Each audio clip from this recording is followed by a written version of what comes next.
Hello everyone, I am Mano Scaling, and I am here to help you today. I know you use this video to fall asleep, so before that, please like the video and subscribe to the channel, and also tell me where you are from and what time you are watching. Now get comfortable and relax. I never believed in the stories they told about Gifford Pinchot Forest, until what happened to me out there.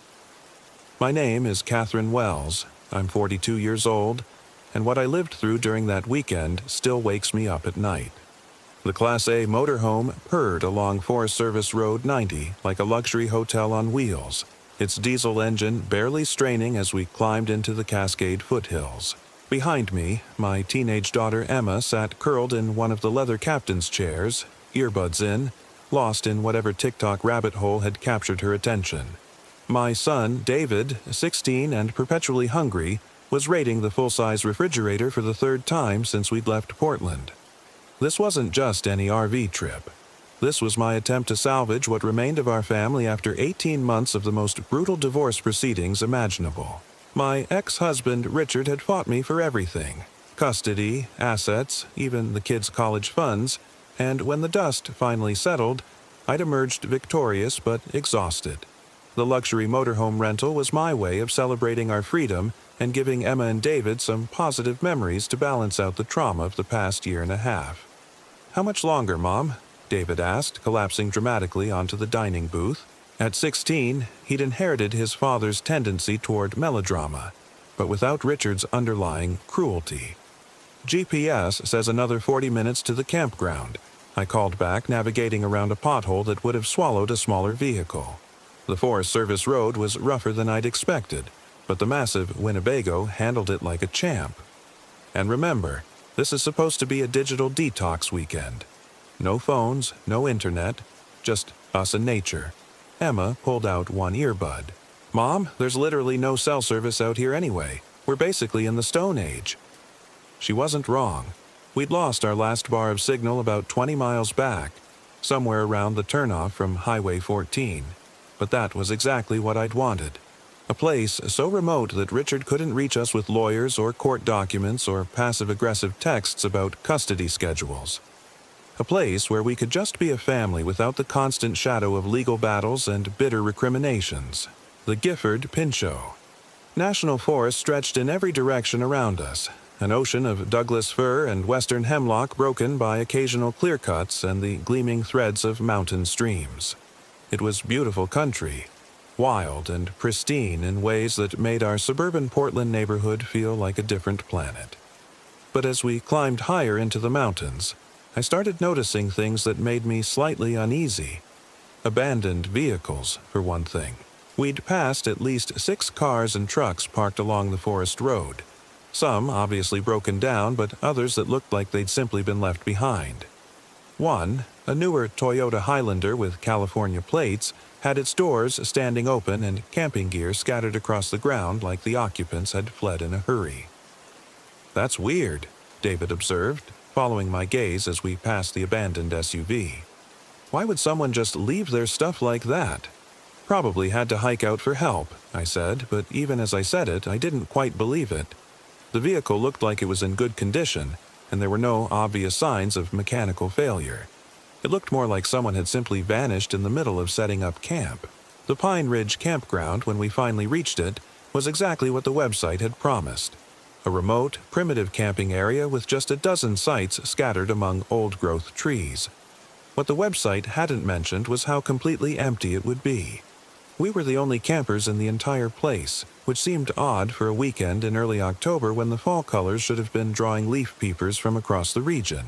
"Where is everyone?" Emma asked, looking around the deserted campground with obvious disappointment. At 14, she was old enough to appreciate natural beauty, but still young enough to be bored by solitude. "Maybe we're just early," I said, parking the motorhome in Site 7, a level spot surrounded by massive cedars. "Other people might arrive later." But as I went through the process of setting up our utilities and getting oriented, I couldn't shake the feeling that we were going to be alone out here. And while that had been part of the appeal when I'd made the reservation, something about the quality of the emptiness was starting to feel wrong. The campground host station was unmanned, with a sign directing campers to self-register and deposit fees in an honor system lockbox. I walked over to pay our site fee and found something that made my stomach drop. The registration log showed that we were the first campers to sign in for over 2 weeks. 2 weeks, in peak fall foliage season, in one of the most beautiful forests in the Pacific Northwest. I flipped back through the previous pages of the log, looking for patterns or explanations. What I found was even more disturbing. The entries became increasingly sparse as the year progressed, with long gaps between visitors that didn't match the typical patterns of recreational camping. And several of the more recent entries had notes scrawled in the margins, things like "heard voices all night" and "something wrong with the trees," and, most unsettling, "they're watching from the forest." "Mom, you need to see this." David's voice carried an edge of concern that made me look up from the registration log. He was standing about 50 yards away, near the edge of our campsite, staring into the forest with an expression I'd never seen before. I walked over to see what had caught his attention and felt my breath catch in my throat. There, carved into the trunk of a massive Douglas fir, were symbols unlike anything I'd ever seen. Not the typical graffiti or initials you might expect to find in a campground, but something much older and more deliberate. Geometric patterns that seemed to shift and flow when you looked at them directly, interspersed with what looked like pictographs of human figures in various poses of distress or worship. "What is that?" Emma had joined us, her usual teenage disinterest replaced by genuine unease. "I don't know," I said, studying the carvings more closely. They appeared to be old, decades old, maybe more, but the cuts were deep and precise, as if they'd been made with tools designed specifically for the purpose. And there was something about the patterns that made my eyes water if I stared too long, like optical illusions that your brain couldn't quite process. "Should we report it?" David asked. "Like to park rangers or whoever manages this place?" "It's probably just indigenous art," I said, though even as I said it I knew it wasn't true. These symbols felt wrong in ways I couldn't articulate, like they'd been carved not to communicate but to warn, or to claim territory. As the afternoon wore on, we tried to settle into normal camping routines. I cooked dinner on the motorhome's propane stove while the kids explored the immediate area around our site. The modern amenities of the RV made everything easier. Running water, comfortable seating, climate control. But they couldn't shake my growing sense that we didn't belong here. The forest around us was too quiet. That was the first thing I noticed as evening approached. No birds, no squirrels, none of the typical woodland sounds you'd expect in a healthy ecosystem. Just an oppressive silence broken only by the occasional creak of wind through the trees. And the trees themselves seemed wrong. Not diseased exactly, but somehow twisted, their trunks spiraling in ways that hurt to look at directly. Several of the larger specimens showed the same kind of carved symbols we'd found earlier, and the more I studied them, the more convinced I became that they formed some kind of pattern or message that extended throughout the forest. "Mom, I don't like this place," Emma said quietly as we sat around our campfire after dinner. She'd abandoned her usual teenage sullenness in favor of sitting close to me on the folding camp chairs, something she hadn't done in months. "What don't you like about it?" "It feels hungry," she said, struggling to find the right words. "Like the forest is waiting for something to happen." David nodded agreement. "And did you notice we haven't seen any animals? Not even insects. That's not normal." He was right. In all my years of camping with the kids, I'd never experienced such complete absence of wildlife. Even in the depths of winter, you'd expect to see birds, or at least evidence of small mammals. Here, there was nothing. Just the oppressive weight of ancient trees and the growing certainty that we were being observed by something that meant us harm. That night, I lay awake in the motorhome's comfortable master bed, listening to sounds that shouldn't exist. It started around midnight with what sounded like footsteps circling our campsite. Slow, deliberate steps that paused occasionally, as if whoever, or whatever, was walking was stopping to examine our setup. I told myself it was probably just other campers arriving late, but when I looked out the window, the campground was as empty and dark as it had been all day. The footsteps continued for over an hour, always staying just outside the range of our exterior lights, And gradually they were joined by other sounds. Whispers in what might have been a human language, branches breaking under weights that seemed far too heavy to be normal forest animals, and once, clearly and unmistakably, the sound of someone sobbing in the darkness beyond our campsite. Around 2 a.m., the sounds stopped as abruptly as they'd begun, leaving me in a silence so complete it felt like being trapped underwater. I lay there for another hour, straining to hear anything that might indicate we weren't completely alone, but the forest had returned to its unnatural quiet. The next morning, I found the first signs that our nighttime visitors had been more than imagination. Footprints circled our motorhome in the soft earth, human-shaped but wrong, too long and narrow with what looked like claw marks at the tips of the toes, and scratched into the side of our vehicle, barely visible but definitely there, were more of those strange symbols we'd been finding carved into trees. "We're leaving," I announced as Emma and David emerged from their sleeping alcoves, rubbing sleep from their eyes. "Right now. Pack everything." "Mom, what's wrong?" Emma asked, but she was already moving toward her belongings with the quick efficiency that had developed during the worst months of the divorce proceedings. She'd learned to respond to crisis mode without asking too many questions. "Something's not right here," I said, starting the engine and running through the motorhome's departure checklist with mechanical precision. "We're going to find a different campground, somewhere with more people." David peered out the window at the symbols scratched into our siding. "Did someone do that last night?" "Probably just vandals," I lied, not wanting to voice my growing conviction that whatever had marked our vehicle wasn't entirely human. We were packed and ready to leave within 30 minutes, but as I tried to start the engine, nothing happened. The dashboard lights came on normally, all the systems showed green, but when I turned the key, there was just a soft, clicking sound where the engine should have roared to life. "Battery's dead?" David suggested, but that didn't make sense. We'd been running on shore power all night, and the motorhome systems were designed to prevent battery drain. I tried several more times, checking fuses and connections with growing desperation. Everything looked normal, but the engine simply wouldn't start. And as I worked, I became increasingly aware that we were being watched from the tree line around our campsite. Nothing obvious, just fleeting movements in my peripheral vision, shadows that shifted when they shouldn't have, the persistent feeling of eyes tracking my every movement. And gradually I began to hear whispers coming from the forest, too faint to make out words but clearly directed at us. "Mom," Emma said quietly, "there's someone in the trees." I looked where she was pointing and felt my blood turn to ice. Standing just inside the tree line, barely visible in the dappled shadow, was a figure that might have been human at first glance. But the more I studied it, the more wrong it seemed. Too tall, too thin, standing motionless in a way that no living person could maintain. As we watched, the figure began to move toward us with a gliding motion that suggested it wasn't quite walking.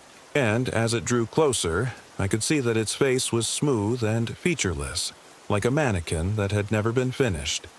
"Get inside," I ordered, pushing both kids toward the motorhome's door. "Lock everything. Don't look out the windows." We huddled inside while the figure approached our campsite with that same unnatural gliding gait. Through the tinted windows, I watched it circle our vehicle several times, pausing occasionally to examine the symbols that had been carved into our siding. Then it raised one impossibly long arm and began tracing new symbols in the air above our roof, patterns that seemed to hang in space for several seconds before fading.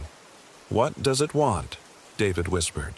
Before I could answer, we heard the sound of an engine starting. Our engine. The motorhome's diesel rumbled to life as if nothing had ever been wrong, dashboard lights showing all systems normal. But we hadn't touched anything. The key wasn't even in the ignition. "Mom, drive," Emma said urgently.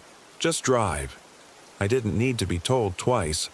I slammed the vehicle into gear and gunned it out of the campsite, not caring about proper procedure or potential damage to the suspension. Behind us, I could see the figure standing motionless in the spot where our motorhome had been parked, watching our retreat with that blank, featureless face. The forest road seemed longer on the way out, winding through increasingly dense trees that pressed in on both sides like green walls. And, despite the powerful engine beneath us, our progress felt unnaturally slow. like we were moving through thick liquid instead of air. Worse, the forest around us was changing. The trees grew more twisted and grotesque with every mile, their trunks spiraling in directions that violated basic geometry. The carved symbols appeared more frequently, covering entire groves in patterns that made my eyes water and my head ache. And we weren't alone on the road. Other figures were moving through the trees parallel to our route. The same impossibly tall, featureless entities we'd seen at our campsite. They paced us without effort, gliding between the trunks with fluid grace while we struggled to maintain speed on the rough forest road. "There are so many of them," David breathed, staring out the side windows at our escorts. He was right. What had started as a few scattered figures had grown into a procession of dozens, all moving with the same eerie synchronization, all keeping pace with our motorhome as we fled down the mountain. "Don't look at them," I warned, focusing on the road ahead. "Just don't look." But it was impossible not to look. They were everywhere now, standing at the edge of clear cuts, emerging from behind massive tree trunks flowing like pale water through the underbrush. And all of them were watching us with those blank, eyeless faces, tracking our progress with predatory interest. The worst part was that some of them were wearing clothes. Modern clothes, hiking gear, camping outfits, even what looked like business casual attire, as if they'd once been ordinary people who'd made the mistake of venturing too deep into these woods and been transformed into something else entirely. The missing cars, I realized with growing horror. All those abandoned vehicles we saw on the way in. These things used to be people. As if responding to my words, one of the figures stepped directly into the road ahead of us. It was wearing a familiar-looking outfit. Khaki pants and a blue fleece jacket that I was sure I'd seen before. As we got closer, I realized where. The abandoned Toyota Highlander with California plates. The figure stood motionless in our path, forcing me to choose between hitting it and stopping. At the last second, I swerved around it, feeling the motorhome's tires slip on the gravel shoulder. But as we passed, the thing turned its head to follow our movement, and for just a moment I could swear I saw the ghost of human features beneath that smooth, blank surface. We drove in terrified silence for what felt like hours, but according to the dashboard clock was only about 40 minutes. The entities continued to pace us through the forest, their numbers gradually thinning as we descended toward the main highway. By the time we reached the pavement, only a few stragglers remained visible among the trees, and they stopped following once we turned onto the asphalt. I didn't stop driving until we reached the outskirts of Portland, pulling into the first truck stop I saw and collapsing over the steering wheel with relief. We were safe. We were back in civilization. We were alive. But as I sat there catching my breath, Emma made an observation that chilled me to the bone. "Mom, look at the symbols." I followed her gaze to our motorhome's exterior and felt my heart sink. The symbols that had been scratched into our siding at the campsite were still there, but they were no longer just surface damage. They seemed to be growing, spreading across the vehicle's surface like some kind of infection, etching themselves deeper into the metal with each passing minute. "What does that mean?" David asked. I had a horrible suspicion I knew exactly what it meant. We might have escaped the forest, but whatever lived there had marked us, claimed us. And the symbols were a reminder that our escape was only temporary. Over the following weeks, my suspicions proved correct. The symbols continued to spread, appearing not just on the motorhome but on my car, my house, even my clothing. And with them came other signs that we hadn't truly escaped the Gifford-Pinchot forest. Dreams that felt more like visitations, showing us the pale figures moving through endless dark woods, always searching, always patient. Whispers in languages we didn't recognize, coming from empty rooms and shadowed corners, and a growing compulsion to return to the forest, to finish whatever process had been started during our brief stay. The kids felt it too. Emma became obsessed with researching the area, spending hours online reading about disappearances and strange sightings in the Cascade Mountains. David started sleepwalking, always heading toward the windows that faced east, toward the mountains, before we could wake him and guide him back to bed. And the symbols kept spreading. They appeared on our neighbors' houses now, carved into telephone poles and scratched into parked cars. Always the same geometric patterns, always growing, always pointing back toward the forest where something patient and hungry was waiting for us to return. The breaking point came 3 months later, when Emma disappeared from her bedroom in the middle of the night. I found her note the next morning, written in her careful handwriting but containing words that didn't sound like her. "They're calling me home. I have to go back to where I belong. Don't try to follow." The police search lasted 2 weeks and turned up nothing. Emma's trail ended at the edge of the Gifford-Pinchot forest, where her abandoned hiking boots were found beside a tree carved with those same impossible symbols. Beyond that point, it was as if she'd simply vanished into the forest itself. David lasted another month before the compulsion became too strong for him to resist. I woke up one morning to find his bed empty and his backpack gone, along with a note that was nearly identical to his sister's. The search teams found his jacket hanging from a branch about 5 miles into the forest, but David himself was never seen again. Now, it's just me, sitting in this empty house surrounded by symbols that grow more elaborate with each passing day. The whispers are constant now, coming from every shadow, speaking in Emma's voice and David's voice and the voices of countless others who've answered the call of the forest. I know I'm going to go back. The compulsion is too strong to resist, and part of me doesn't want to resist anymore. My children are out there somewhere, transformed into something that still remembers being human. And maybe, if I return to the place where this all started, I can find them again. Or maybe I'll just become another pale figure gliding between the trees, waiting for the next family to venture too deep into woods that hunger for human souls. The motorhome is packed and ready. The symbols have covered every surface now, forming patterns that seem to pulse with their own light when I'm not looking directly at them. And in the distance, I can hear my children calling my name, their voices carried on a wind that smells of ancient trees and patient darkness. It's time to go home. The Gifford-Pinchot forest is waiting for me, and I finally understand that some places don't just collect visitors, they collect family members, one by one, until everyone who matters is safely gathered in the shadows between the trees. I'm driving east now, toward the mountains, toward the symbols that mark the boundary between the world of human concerns and something much older and hungrier. The motorhome's engine purrs like a contented cat, and the dashboard shows all systems normal. Emma and David are waiting for me at the Pine Ridge campground, standing at the edge of Site 7 with their blank, beautiful faces turned toward the forest road. They wave as I approach, their movements fluid and graceful in ways that human bodies were never meant to achieve.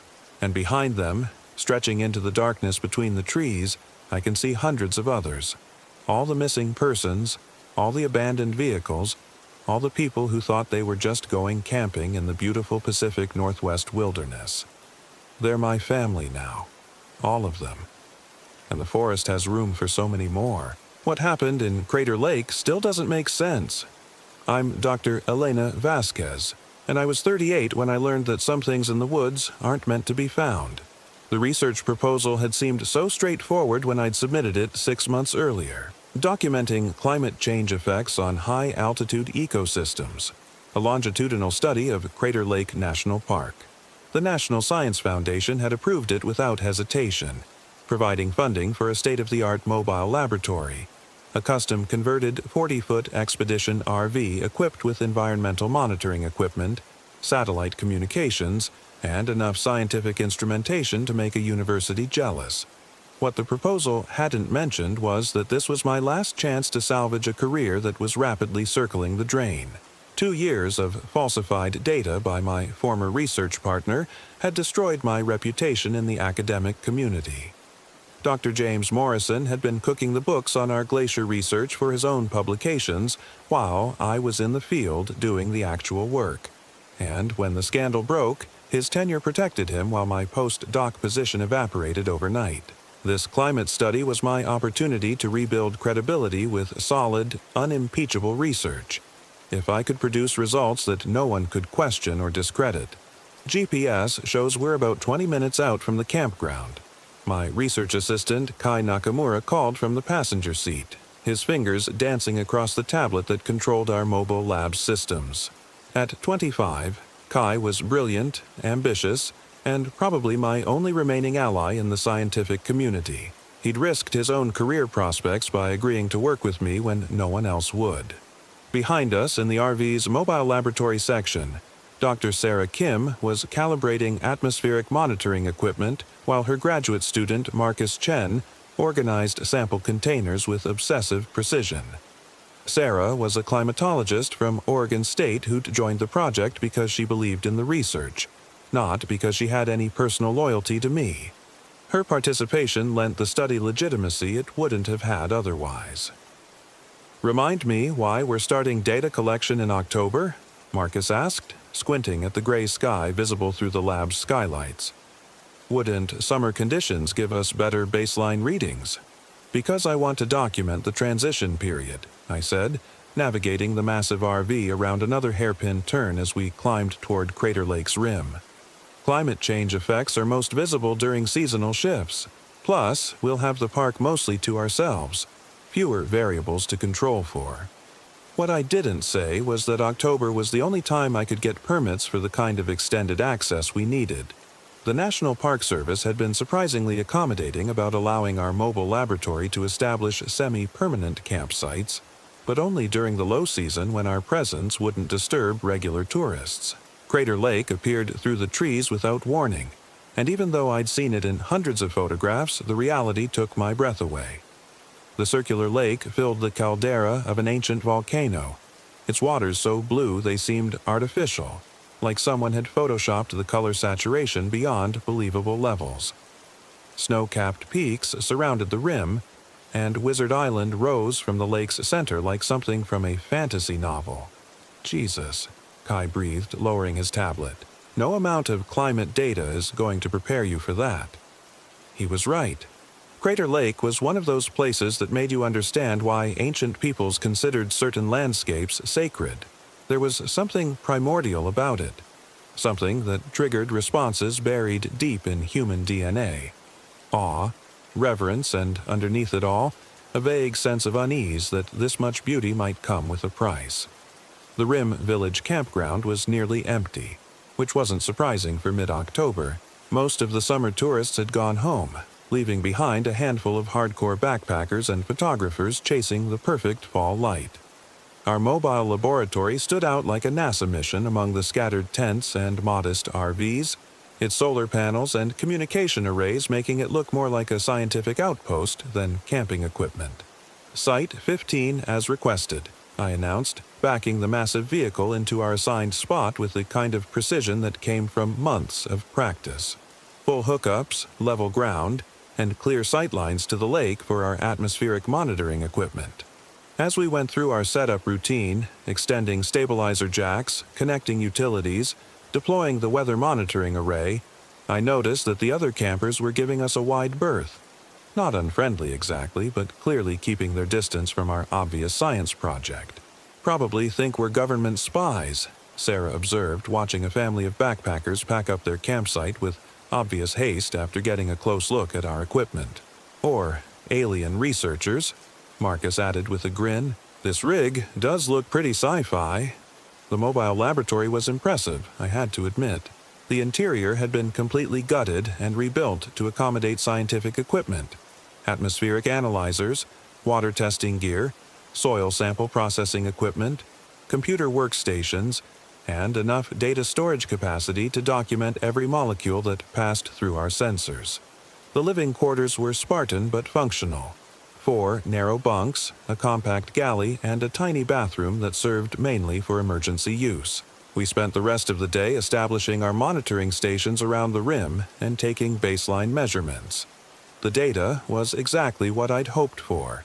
Clear, consistent readings that would provide an excellent foundation for the longitudinal study. But as evening approached, I started noticing things that weren't going to appear in any scientific journal. The other campers were leaving. Not just the family that had packed up earlier, but everyone. By sunset, we were the only occupied site in the entire campground, which seemed odd even for the off-season. Where did everyone go? Kai asked, scanning the empty campsites through binoculars. It's like the place just emptied out. Maybe there's a weather warning we missed, Sarah suggested, checking her phone for emergency alerts. Though our instruments aren't showing any incoming storms. I walked over to the campground host station to ask about the mass exodus, but found it locked up tight with a handwritten sign. Host unavailable. Self-register, emergency contact, Crater Lake, NPS Rangers. That should have been our first warning. That night, as we reviewed the day's data and planned the next phase of our monitoring, I became aware of sounds that didn't belong in the normal acoustic landscape of a national park. Subtle things at first. Water lapping against shorelines when there was no wind. Branches creaking in rhythms that didn't match the breeze. And underneath it all, a low humming that seemed to come from the lake itself. "You guys hearing that?" Marcus asked around midnight, looking up from the spectral analysis he'd been running on our atmospheric samples. We all stopped what we were doing and listened. The humming was definitely there, barely audible but persistent, like the distant drone of machinery operating deep underground. "Probably geothermal activity," Sarah said, but she sounded uncertain. "This is volcanic country. There could be hydrothermal vents at the bottom of the lake." At 1,943 feet deep? I shook my head. Crater Lake is one of the deepest lakes in the world. If there were active vents, they'd be detectable from the surface temperature readings. Kai was already pulling up our thermal imaging data. "Actually, that's interesting. Look at this pattern."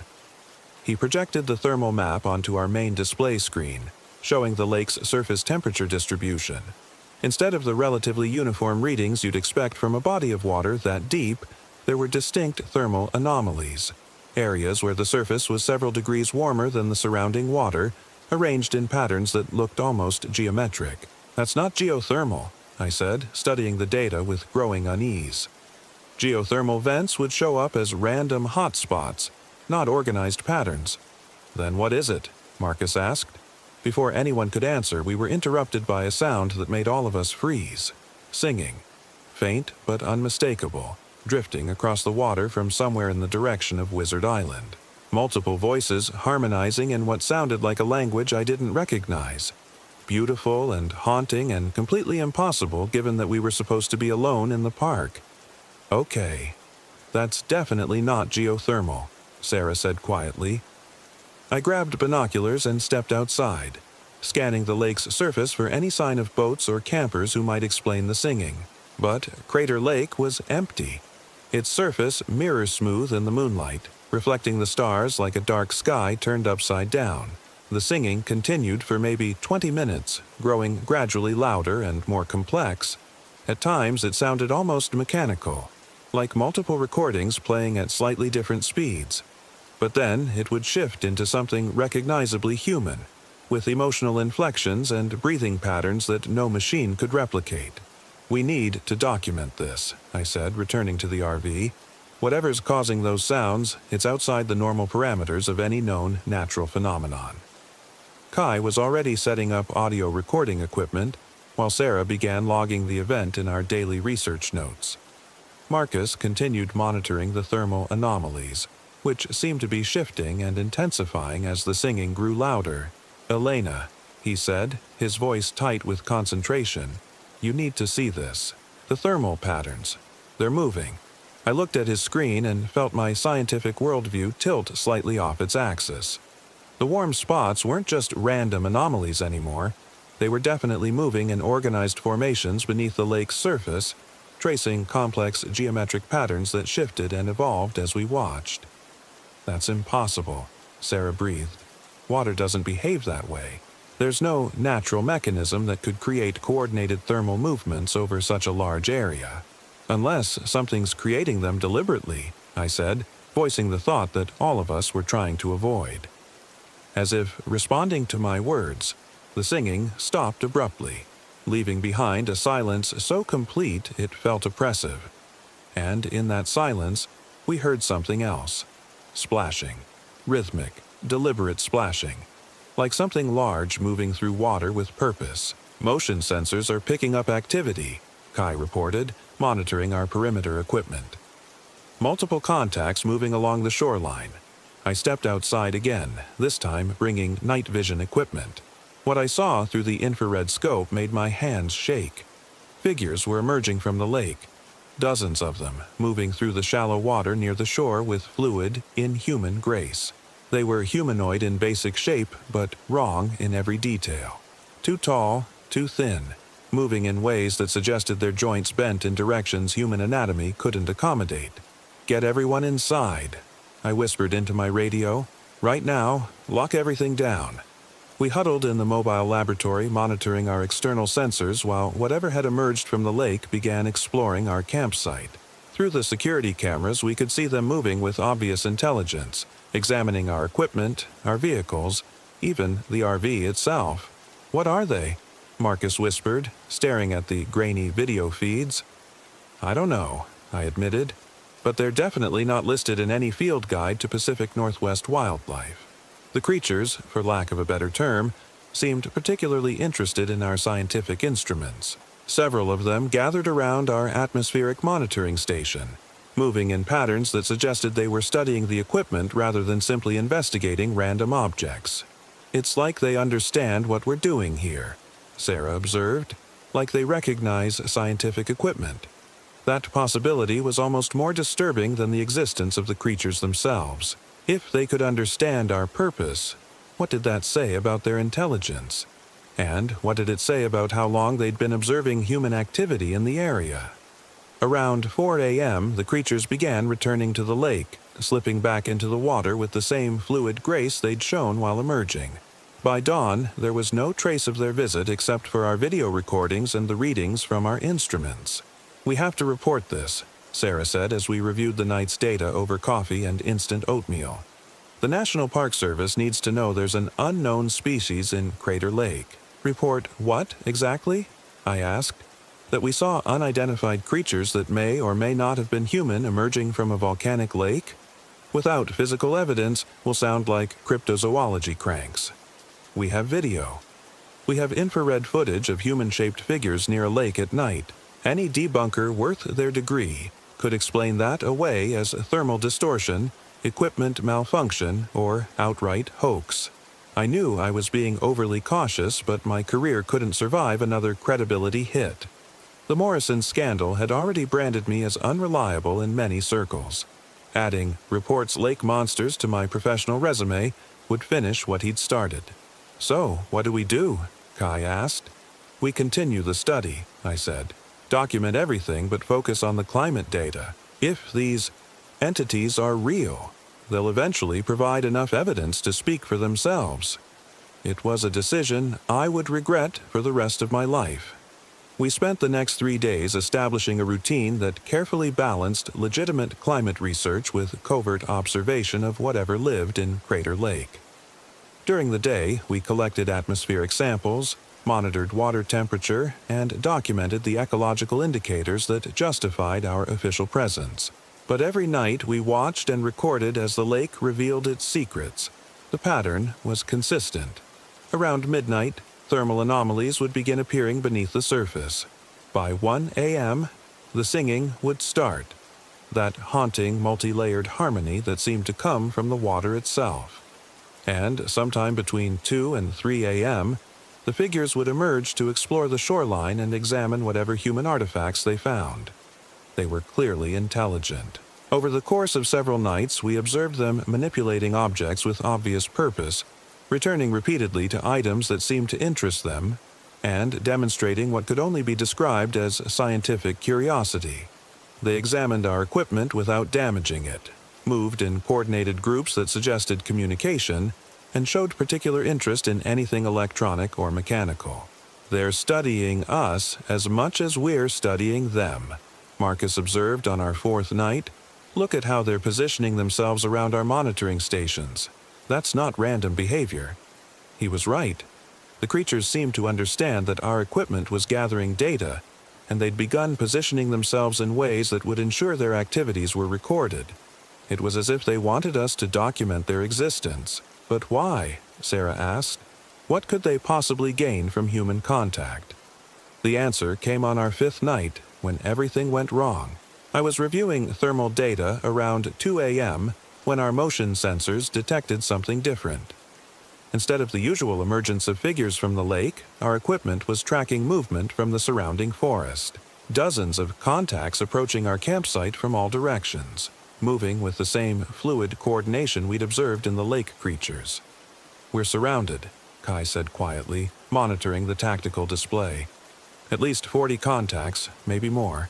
But these weren't the same entities we'd been observing. Through our night vision equipment, we could see that the approaching figures were different, more human in proportions, wearing what looked like modern clothing, moving with the awkward gait of people rather than the liquid grace of the lake dwellers. "Oh, God," Sarah breathed, focusing her scope on one of the approaching figures. "That's a park ranger uniform." She was right. Several of the figures were wearing the distinctive uniforms of National Park Service personnel, while others wore hiking gear, camping clothes, even what looked like scientific field equipment. The missing people, I realized with growing horror. All the campers who left when we arrived. They didn't leave. They were taken. As we watched, the transformed humans began setting up what could only be described as a ritual circle around our RV. They moved with mechanical precision, placing objects we couldn't identify at specific points while maintaining perfect spacing and coordination. "Elena," Marcus said, his voice tight with panic. "Look at the lake." I turned to see the water beginning to glow. Not the normal bioluminescence you might expect in a mountain lake, but something much brighter and more artificial. The entire surface was radiating pale blue light that grew stronger by the minute, and beneath that light, massive shapes were moving in the depths. "We need to get out of here," Kai said, reaching for the RV's ignition. "Right now." But when he turned the key, nothing happened. The engine didn't even turn over, despite all our systems showing normal battery levels and fuel supply. "They've disabled something," I said, running through emergency procedures while trying to keep the panic out of my voice. "Sarah, try the satellite radio. We need to contact the outside world." But the radio was dead too, along with our cell phones, GPS, and every other piece of electronic communication equipment. We were completely isolated, surrounded by transformed humans performing an unknown ritual while something massive approached from the depths of Crater Lake. "The equipment," Marcus said suddenly. "They've been studying our equipment for days. They know exactly how to disable our technology." As if to confirm his words, the figures around our RV began producing objects that were clearly electronic in nature, devices that looked like combinations of human technology and something else entirely. They placed these hybrid instruments at strategic points around our position, and immediately our remaining equipment began showing impossible readings. The atmospheric sensors registered pressure changes that should have been lethal. Temperature monitors showed the air around us fluctuating between freezing and boiling, and our seismic equipment detected vibrations suggesting that something the size of a building was rising from the bottom of Crater Lake. "What do they want?" Sarah asked, watching the ritual continue with growing terror. The answer came in the form of sound. Not the singing we'd heard on previous nights, but something that bypassed our ears entirely and spoke directly to our brains. Words in a language that human vocal cords couldn't produce, but which our minds somehow understood. Witness, record, remember. They want us to document this, I realized. Whatever's about to happen, they want it recorded by human observers. Document what? Before I could answer, Crater Lake erupted. Not a volcanic eruption. Something much stranger and more deliberate.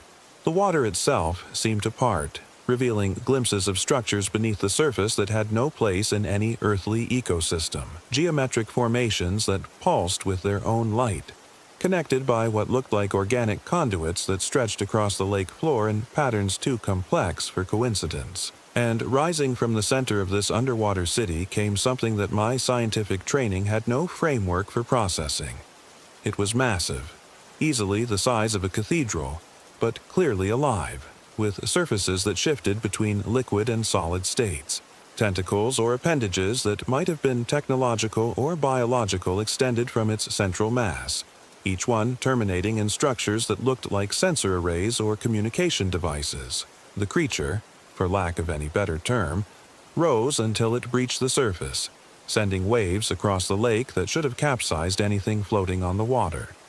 But there was no sound, no displacement, as if the laws of physics were being selectively suspended. Witness, the voice spoke again in our minds. The deep ones wake. The old agreements expire. New terms must be negotiated. Agreements. I found myself speaking aloud, though I had no idea if the entities could understand human speech. What agreements? The response came not in words, but in images flooding our consciousness. Scenes from Crater Lake's history that no human had ever witnessed. The lake wasn't just a water-filled caldera, it was a treaty boundary, established thousands of years ago between something that lived in the depths and the indigenous peoples who'd first discovered this place. The agreements had granted human surface access in exchange for periodic offerings. But the old treaties had been forgotten when European settlers arrived, then ignored entirely when the area became a national park. The deep dwellers had been patient, adapting to changes in surface civilization, even learning to communicate through the electronic signals that modern humans used so prolifically.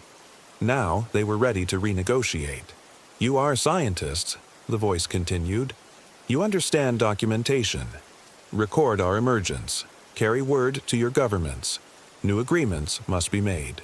Around us, the transformed humans continued their ritual, but I could see now that they weren't slaves or zombies. They were volunteers, people who'd chosen to serve as intermediaries between the surface world and whatever lived beneath Crater Lake. Their human bodies had been modified to survive in aquatic environments, but their minds remained essentially intact. What happens if we refuse? Sarah asked. The massive entity in the lake pulsed with patterns of light that somehow conveyed amusement. Refuse to document? Impossible. You are scientists. Documentation is your nature. It was right, of course. Even in the face of something that challenged every assumption about reality, my first instinct was to record, analyze, and understand. Kai was still running our backup video equipment. Marcus was taking notes with shaking hands, and Sarah was documenting atmospheric readings that defied explanation. We were doing exactly what the entities wanted, creating an official scientific record of first contact that no government or academic institution could easily dismiss. The surface world will learn gradually, the entity continued, through your reports, through other witnesses, through the evidence we will provide. Crater Lake will become an embassy. The agreements will be renewed. And if our governments refuse to negotiate, the lake pulsed again, and this time the sensation was definitely not amusement. Images flooded our minds. Other lakes around the world, other deep places where similar entities waited. The understanding that Crater Lake was just one node in a global network that had been watching and waiting for the right moment to reveal itself. Your species has become numerous enough to matter, came the response. Powerful enough to threaten the deep places. The time for secrecy has ended. The ritual continued for another hour, with the massive entity performing what could only be described as a demonstration. Technologies that combined biological and mechanical elements, energy sources that seemed to draw power directly from the planet's magnetic field, materials that shifted between states of matter according to some unknown process. All of it documented by our instruments. All of it recorded for the scientific community to study and debate and eventually accept. As dawn approached, the entity began its descent back into the depths, but not before leaving behind several smaller artifacts on the shore, objects that were clearly intended as proof of the encounter, constructed from materials that didn't exist in any earthly periodic table. You will return to your institutions, the voice said as the creature sank beneath the surface. You will file reports. You will present evidence. And when your governments are ready to negotiate, you will serve as translators. The transformed humans began dispersing as the lake returned to its normal appearance, some disappearing into the forest while others slipped back into the water. Within minutes, we were alone again, surrounded by impossible scientific readings and physical evidence that would change everything. What do we do now? Marcus asked, staring at the alien artifacts scattered around our campsite. We do what scientists do, I said, though my voice was shaking. We document everything. We analyze the evidence.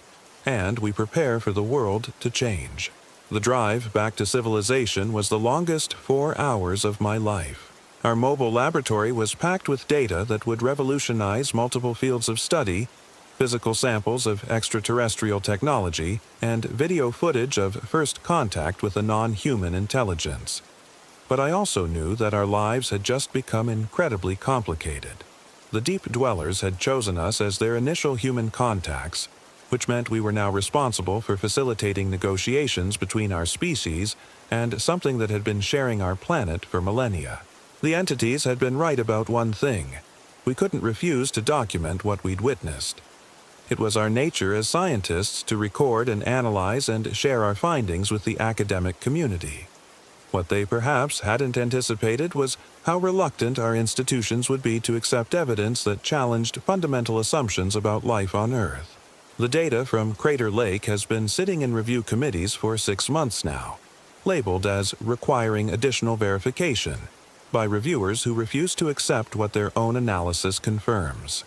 The physical artifacts have disappeared into classified research programs that officially don't exist. And our video footage has been dismissed as elaborate hoaxes despite passing every authentication test known to forensic science. But the Deep Dwellers are patient. They've waited thousands of years to reveal themselves. They can wait a little longer for human bureaucracy to catch up with reality. And meanwhile, Crater Lake remains open to visitors, its depths hiding an embassy for a civilization that's been our neighbor since long before we crawled out of our own primordial waters. The agreements are waiting to be renewed. The question is whether our species will be wise enough to negotiate in good faith or foolish enough to pretend that we're still alone on this planet. I return to Crater Lake every few months, ostensibly to continue the climate study, but really to maintain contact with our new neighbors. The mobile laboratory has become a semi-permanent installation, monitoring the ongoing changes as the Deep Dwellers gradually reveal more of their presence. Other scientists have joined the project now, carefully selected researchers who can handle paradigm shifts without losing their sanity. We're building a bridge between two civilizations, one careful observation at a time, because the Deep Ones are still watching, still waiting, still ready to emerge when humanity is finally prepared to accept that the universe is far stranger and more wonderful than we ever imagined. And Crater Lake, that impossible blue jewel in the Cascade Mountains, remains the doorway between worlds, a place where the impossible becomes inevitable, and where two species can finally begin the long process of learning to coexist. The water is deep enough to hold secrets, and patient enough to wait for the right moment to reveal them. I never believed in the stories they told about Mount Baker Wilderness until what happened to me out there. My name is Thomas Bradley. I'm 29 years old, and what I lived through during that week still wakes me up at night. The vintage Airstream gleamed silver in the morning sun as we pulled into the Heather Meadows parking area, its polished aluminum reflecting the massive white bulk of Mount Baker looming above us like a sleeping giant. I'd spent 3 years restoring the 1974 International Sovereign, turning it into the perfect base camp for my documentary project about vanishing indigenous traditions in the Pacific Northwest. Jesus, Tom, this place is incredible, breathed my cinematographer, Alex Morrison, already reaching for his camera gear as we stepped out into the crisp October air. At 31, Alex had shot documentaries in war zones and natural disaster areas, but even he seemed awed by the raw grandeur of the North Cascades spread out before us. Behind us, Dr. Maria Santos emerged from the Airstream's compact but luxurious interior, her field notes already in hand despite having just arrived. The cultural anthropologist from University of Washington had agreed to consult on the film, partly for the academic credit, but mostly because she was genuinely passionate about preserving stories that were rapidly disappearing from living memory. The Lummi and Nooksack peoples considered this entire area sacred, she said, gesturing toward the glaciated peaks surrounding us. Mount Baker itself was called Koma Kulshan, the Great White Watcher. They believed it was inhabited by powerful spirits that controlled the weather and the hunt. My documentary, Voices from the Mountain, was intended to capture these traditional stories before the last generation of elders who remembered them passed away. What I'd discovered during months of research was that many Pacific Northwest tribes shared remarkably similar legends about Mount Baker, all involving spirits that demanded respect, offerings that kept ancient balances intact, and dire warnings about what happened to those who ventured too deep into the high country without proper protocols. Superstition, Alex said dismissively, setting up his equipment on the Airstream's retractable awning. Beautiful country, though. Perfect for atmospheric shots. Dr. Santos frowned. These aren't superstitions, Alex. They're sophisticated environmental management systems developed over thousands of years. When indigenous peoples warn about spiritual consequences for disrupting sacred sites, they're often describing very real ecological relationships that outsiders don't understand. Like what? Like the fact that Mount Baker is an active volcano with a documented history of periodic eruptions, what Western science calls geological hazard assessment. Traditional peoples encoded as stories about angering mountain spirits. I was only half listening to their debate, focused instead on the logistical challenges of our base camp setup. The Airstream was perfect for this kind of remote filming, completely self-contained with solar power, freshwater storage, and enough battery capacity to run our equipment for a week without resupply. But getting it to Heather Meadows had required special permits and careful route planning, since the access road wasn't really designed for trailers. "Tom," Alex called from behind his camera, "you need to see this light. The way it's hitting the glacier is absolutely magical." He was right. The morning sun was illuminating Mount Baker's snow-covered slopes with a golden glow that made the entire mountain look like it was lit from within. I grabbed my own camera and started shooting B-roll footage, knowing that this kind of natural drama couldn't be scripted or recreated. But as I filmed, I noticed something that made me pause. There were figures moving on the mountain's upper slopes, tiny dark specks against the white snow, too far away to identify but definitely human-shaped. Which was odd, because according to our permits office briefing, we were the only authorized group in this section of the wilderness. "Maria, look at this," I said, handing her my telephoto lens. "Are those climbers up there?" She studied the figures through the viewfinder, her expression growing increasingly troubled. "Those aren't climbers," she said finally. "They're not wearing any gear, and they're moving in patterns that don't make sense for mountaineering." "What kind of patterns?" "Like they're performing some kind of ritual or ceremony. Look how they're spacing themselves around that ice field." I took the lens back and watched more carefully. She was right. The figures weren't moving like climbers trying to reach a summit. They were moving in deliberate formations, gathering at specific points on the glacier and remaining stationary for long periods before shifting to new positions. "Could be researchers," Alex suggested, though he sounded uncertain. "Glaciologists or climate scientists. On foot, at that altitude, without any visible equipment?" Dr. Santos shook her head. "I think we should contact the ranger station. If there are unauthorized people on the mountain, the Park Service needs to know." But when I tried to radio the nearest ranger station, our communication equipment picked up nothing but static. Not unusual in the deep wilderness, where mountain peaks blocked radio signals and satellite coverage was spotty, but frustrating when you needed to report potentially dangerous activity. "We'll try again this evening," I decided. "Maybe conditions will be better after dark." We spent the rest of the day conducting interviews with Dr. Santos about traditional land use patterns and spiritual beliefs associated with Mount Baker. The material was exactly what I'd hoped for. Rich, detailed accounts of how indigenous peoples had maintained relationships with this landscape for millennia, treating the mountain not as a resource to be exploited, but as a living entity deserving respect. "The key concept is reciprocity," she explained as Alex filmed her against the dramatic backdrop of the glaciated peaks. "You don't just take from the land. You give back. You make offerings. You follow protocols. You acknowledge that you're a guest in someone else's territory." "What kind of offerings?" I asked from behind the camera. "Depends on the tribe and the specific situation. Sometimes food, sometimes crafted objects, sometimes just tobacco or cedar."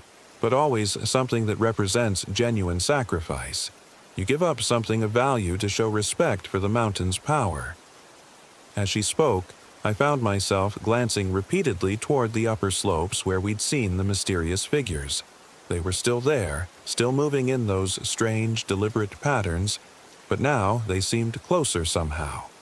Not necessarily lower on the mountain, but more visible, as if they wanted to be seen. "Tom, you're not listening," Alex said, lowering his camera. "Maria just said something important about ceremonial requirements for filming in sacred areas." I refocused on the interview, but part of my mind remained on those figures. Something about their presence felt significant beyond simple coincidence. We'd come here to document stories about mountain spirits, and now we were witnessing what looked suspiciously like spiritual activity on the mountain itself. That evening, as we prepared dinner in the Airstream's compact galley, Dr. Santos brought up something that had been bothering her all day. "Tom, I need to ask you something, and I want you to take it seriously. Did you follow any protocols before bringing us up here? Any acknowledgement of tribal authority or request for permission to film in sacred areas?" I paused in opening a can of soup. "We have all the required permits from the Forest Service and the Park Service. Everything's completely legal." "That's not what I'm asking about. I'm talking about cultural protocols, indigenous sovereignty. This isn't just federal land. It's traditional territory that's been sacred to local tribes for thousands of years. Maria, this is 2024. We can't run every film project past every group that might have historical claims to public land. We'd never get anything done." She stared at me with an expression I'd never seen before, disappointment mixed with something that might have been pity. "Tom, this attitude is exactly why traditional peoples develop stories about spiritual consequences. When you ignore indigenous protocols, you're not just being culturally insensitive. You're disrupting relationships that have maintained ecological balance for millennia." "You're talking about magic," Alex interjected. "Angry spirits and supernatural punishment. Come on, Maria, you're a scientist." "I'm an anthropologist who spent 15 years studying how traditional ecological knowledge encodes very real environmental relationships. When elders warn about consequences for disrespecting sacred sites, they're often describing cause and effect relationships that Western science is only beginning to understand." Our argument was interrupted by a sound that made all three of us freeze. Singing. Faint, but unmistakable, drifting down from the slopes above our campsite like wind through the trees. Multiple voices harmonizing in what sounded like a language none of us recognized. Beautiful and haunting and completely impossible given our supposed isolation. "Okay, that's definitely not geothermal activity," Alex said quietly, reaching for his sound equipment. I stepped outside the Airstream and looked up toward the mountain. The figures we'd observed earlier were no longer visible, but the singing was definitely coming from their direction. And underneath the melody, I could hear something else. Drums, maybe. Or some kind of rhythmic percussion that seemed to make the ground itself vibrate. "We need to document this," I said, grabbing my camera gear. "Whatever's happening up there, it's exactly the kind of traditional practice we came here to record." "Tom, no." Dr. Santos caught my arm as I headed toward the trail. "If this is a genuine ceremony, we can't just film it without permission. That would be like walking into a church service and setting up cameras during Mass. But this could be the discovery of a lifetime, living traditional practice in its original context. Do you understand how rare that is? Do you understand how sacred that is? If those are tribal members conducting ceremony, they have every right to privacy. And if they're not," she paused, looking up at the mountain with obvious unease. "If they're not, then we really shouldn't be interfering." Alex was already filming through a telephoto lens, capturing the sound and whatever visual elements he could make out in the gathering darkness. "I'm getting incredible audio," he reported. "This is definitely some kind of organized ritual. Multiple participants, complex harmonies, traditional instruments." The singing continued for over an hour, growing gradually louder and more complex. At times it sounded almost mechanical, like multiple recordings playing at slightly different speeds. but then it would shift into something recognizably human, with emotional inflections and breathing patterns that no machine could replicate. "It's getting closer," Dr. Santos observed, and she was right. The voices that had initially seemed to come from high on the mountain were now clearly much nearer to our position, as if the singers were descending toward us in the darkness. "Should we try to make contact?" I asked. "If these are tribal members, maybe we can explain our project, get permission to document their ceremony. Or maybe we should respect their obvious desire for privacy and stay exactly where we are," Maria countered.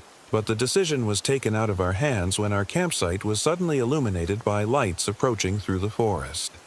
Not the steady beams of flashlights or headlamps, but something that flickered and danced like torches or candles, casting moving shadows that seemed to writhe among the trees. "Someone's coming," Alex whispered, lowering his camera. "Multiple people.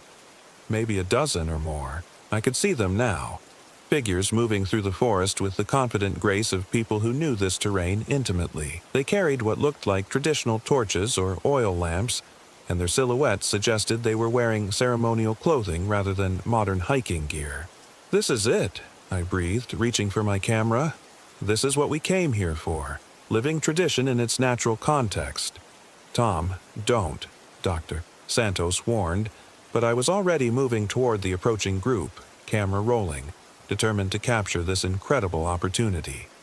The figures stopped about 20 yards from our airstream, arranging themselves in a loose semicircle around our campsite. In the flickering light of their torches, I could see that they were indeed wearing what appeared to be traditional Pacific Northwest indigenous clothing: woven cedar bark, carved wooden masks, elaborate headdresses decorated with feathers and beads. But something was wrong with the proportions. The figures were too tall, too thin, their limbs seemingly elongated beyond normal human anatomy, and their movements, while graceful, had a fluid quality that suggested their joints bent in ways that human anatomy shouldn't allow. "Those aren't people," Alex whispered, his camera trembling in his hands. The masked figures began to sing again, but now we could see that the sounds weren't coming from their mouths.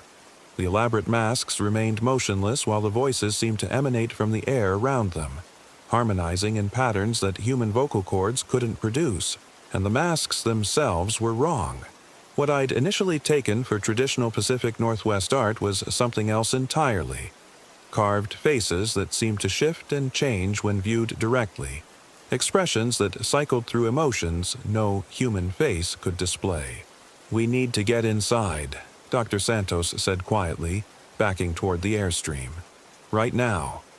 But as we moved, the singing stopped abruptly, and one of the figures stepped forward.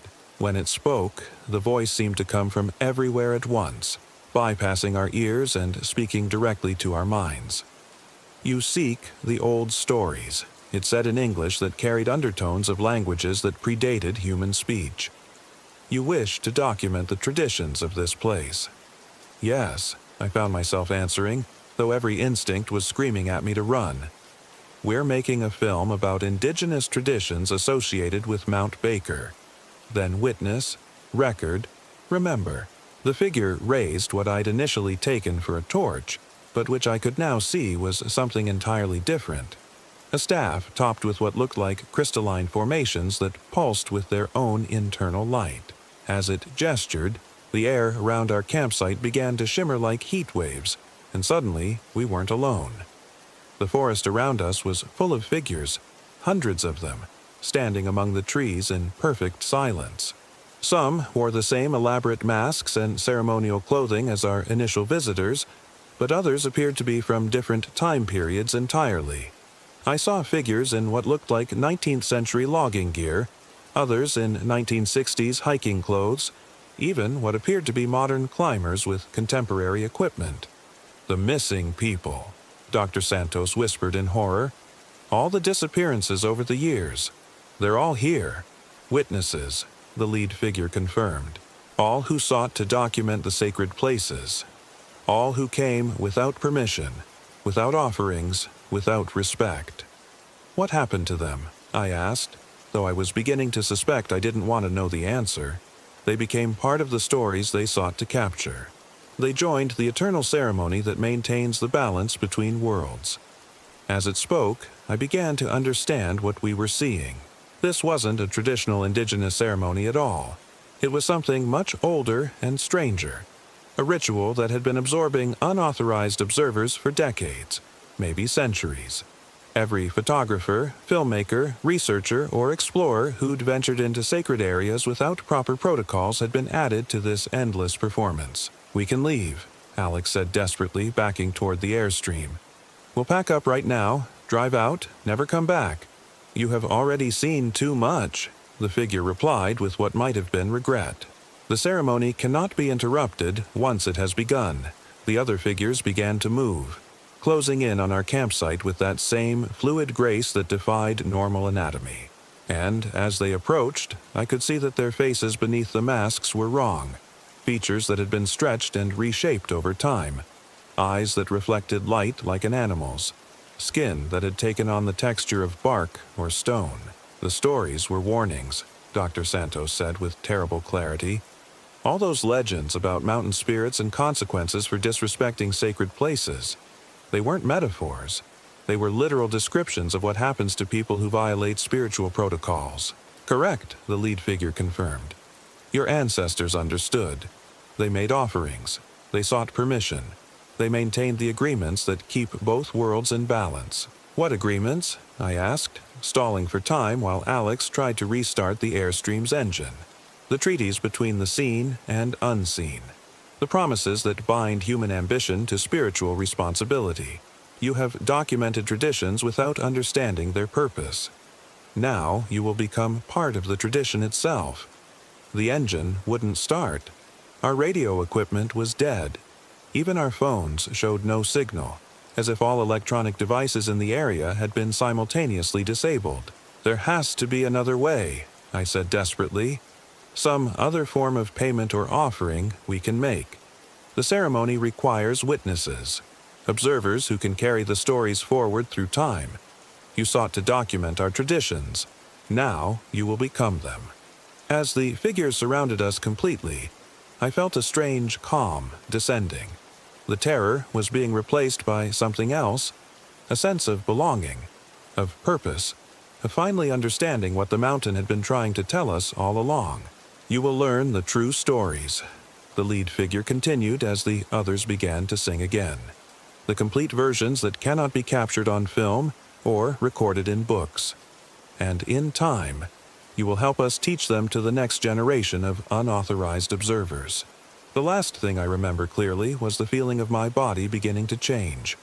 Bones lengthening and reshaping themselves, skin taking on new textures, consciousness expanding to encompass memories that weren't entirely my own. And through it all, the incredible sense of relief that comes from finally understanding your true purpose. "I am Thomas Bradley, and I am 29 years old, and I have been 29 years old for what feels like decades now. Alex and Dr. Santos are here with me, along with all the others who came seeking to document sacred traditions without understanding the spiritual responsibilities that such documentation requires. We are the keepers of the true stories now. The complete versions that include not just the legends and traditions of indigenous peoples, but the ongoing reality of spiritual forces that most humans have forgotten how to perceive. And we watch for the next group of documentary filmmakers or researchers or adventure photographers who think they can capture sacred knowledge without offering appropriate respect in return. Because the mountain is patient, and the ceremony is eternal, and there are always more stories that need proper witnesses. Mount Baker rises above us like a great white sentinel, its glaciers reflecting light that comes from sources beyond the visible spectrum. And in the forests around its base, we continue the work that we came here to do, preserving traditions, maintaining balances, and ensuring that the sacred places remain protected from those who would exploit them. The Airstream still sits in Heather Meadows, its solar panels gathering energy that powers equipment no human technology could have created. Inside, video cameras record footage that captures dimensions of reality most people cannot see, while audio equipment preserves songs that predate human language. Sometimes other visitors find our campsite. hikers or climbers who've wandered off the marked trails, drawn by stories of disappearances and mysterious phenomena. They see our vintage trailer and think they found abandoned equipment, evidence of some long-ago camping trip that went wrong. But when they approach more closely, when they peer through the windows or try to enter the airstream, they begin to understand that this isn't an abandoned campsite at all. It's a recruitment station, a place where the boundary between observer and observed becomes meaningless, where the act of documentation transforms the documenter. And if they're the kind of people who would film sacred ceremonies without permission, who would exploit indigenous traditions for personal gain, who would take without giving back, well, then they're exactly the kind of witnesses our eternal ceremony requires. The mountain has room for everyone who thinks they can capture its secrets without offering proper respect in return. And the stories we preserve are far more complete than anything that could ever be contained in a documentary film. We are the true voices from the mountain now. And we're always looking for new people to join our preservation efforts. The indigenous elders were right about the spiritual consequences of disrespecting sacred places, but they never warned that becoming part of the mountain's eternal story could feel so much like coming home. They warned us. Locals always do, but we laughed. My name's Marcus Rivera, and I was 35 when we arrived at the North Cascades, and it was the worst mistake of our lives. The airstream gleamed like a silver bullet in the morning sun as we pulled into the New Halem Creek campground, our home base for what was supposed to be the adventure of a lifetime. My business partner, Jake Chen, sat in the passenger seat of my Ford F-250, scrolling through our itinerary with the methodical precision that had made our adventure tourism company, Summit Seekers, one of Seattle's fastest-growing startups. Day 1. Establish base camp. Test all equipment, he read aloud. Day 2. North Cascades Highway Reconnaissance. Day 3. Cascade Pass Trail Documentation. Day 4. Diablo Lake Aerial Footage. Day 5. Wrap and Review. Behind us in the Airstream's compact but luxurious interior, our videographer Alex Kim was already setting up equipment while our marketing director Sarah Walsh live-tweeted our arrival to Summit Seekers' 45,000 followers. This wasn't just a camping trip. It was a content creation expedition designed to launch our new Extreme Pacific Northwest adventure packages. Remember, I called back to them as I maneuvered the trailer into our reserved site, everything we do this week becomes marketing material. We're not just camping. We're proving to potential clients that our company can deliver authentic wilderness experiences they can't get anywhere else. The North Cascades had been Jake's idea. It's the most underrated national park in the system, he'd argued during our planning meetings. Incredible scenery, serious adventure opportunities, but way less crowded than Rainier or Olympic. Perfect for the kind of exclusive experiences our clients want. He was right, of course. Jake usually was. It's why Summit Seekers had grown from a weekend hiking club to a six-figure business in just 3 years. But as I looked around at the towering peaks surrounding us, I felt a familiar flutter of anxiety. The North Cascades weren't just underrated. They were genuinely dangerous. This was some of the most rugged, unforgiving terrain in the lower 48, with weather that could turn deadly in minutes and wilderness so vast that people regularly disappeared without a trace. "Holy shit, Marcus," Alex breathed, emerging from the airstream with his camera already rolling. "This place is insane. Look at those peaks." He was right. The jagged summits surrounding us looked like something from another planet. Razor-sharp granite spires draped with glaciers, their faces carved by millions of years of ice and weather into something that seemed almost hostile to human presence. Even in late September, snow clung to the high ridges, and I could see avalanche chutes scarring the mountainsides like claw marks. "Perfect backdrop for the brand," Sarah said, already composing Instagram posts on her phone. Rugged, authentic, slightly intimidating, but totally conquerable with the right guide service. This is exactly the image we want. As the team set up camp and began documenting our arrival, I walked over to the campground's information board to check conditions and closures. What I found there made my stomach drop.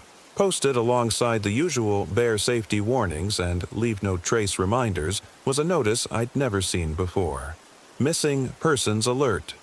The following individuals were last seen in the North Cascades area. If you have any information, please contact park rangers immediately. Below were photos and descriptions of 6 different people, all experienced hikers and climbers who'd vanished in the past 18 months. The most recent was a solo backpacker named David Kowalski, who'd disappeared just 2 weeks ago while attempting to summit Forbidden Peak. Cheerful reading. Jake had approached silently, his habit when he was processing information. 6 missing persons in the last year and a half, I said, studying the board. That seems like a lot for a park this size. Jake shrugged. It's dangerous country. People underestimate the conditions, go off trail, get caught in weather. Happens everywhere. Yeah, but 6 people, all experienced, and all solo hikers or small groups? Marcus. Jake's voice carried the patient tone he used when he thought I was overthinking things. We're here to scout locations for paying clients, not investigate missing persons cases. Let's focus on what we can control. He was right, as usual, but something about those photos bothered me. The way they all showed confident, capable-looking people who clearly knew what they were doing. These weren't inexperienced tourists getting in over their heads. These were the kind of people who became missing persons for reasons other than simple bad luck. That first night, we celebrated our arrival with a campfire and planning session. Alex had already captured hours of footage showcasing the campground's amenities and the dramatic mountain backdrop, while Sarah had generated hundreds of social media interactions with her real-time posts about our extreme adventure scouting mission. Tomorrow, we drive the North Cascades Highway, I announced, consulting our detailed itinerary. Document the scenic viewpoints, identify potential photo ops for client groups, maybe do some short hikes to test the trail conditions. What about the weather? Alex asked, checking his phone. Forecast shows possible storms moving in from the Pacific. That's why we're here in September instead of peak summer, Jake said. Our target demographic wants authentic experiences, including dealing with real mountain weather. A little rain and wind will make for better content than perfect blue skies. As we talked and planned, I noticed that the campground around us was oddly quiet for a weekend in late September. We were the only campers in our immediate area, and I'd seen maybe a dozen other occupied sites total.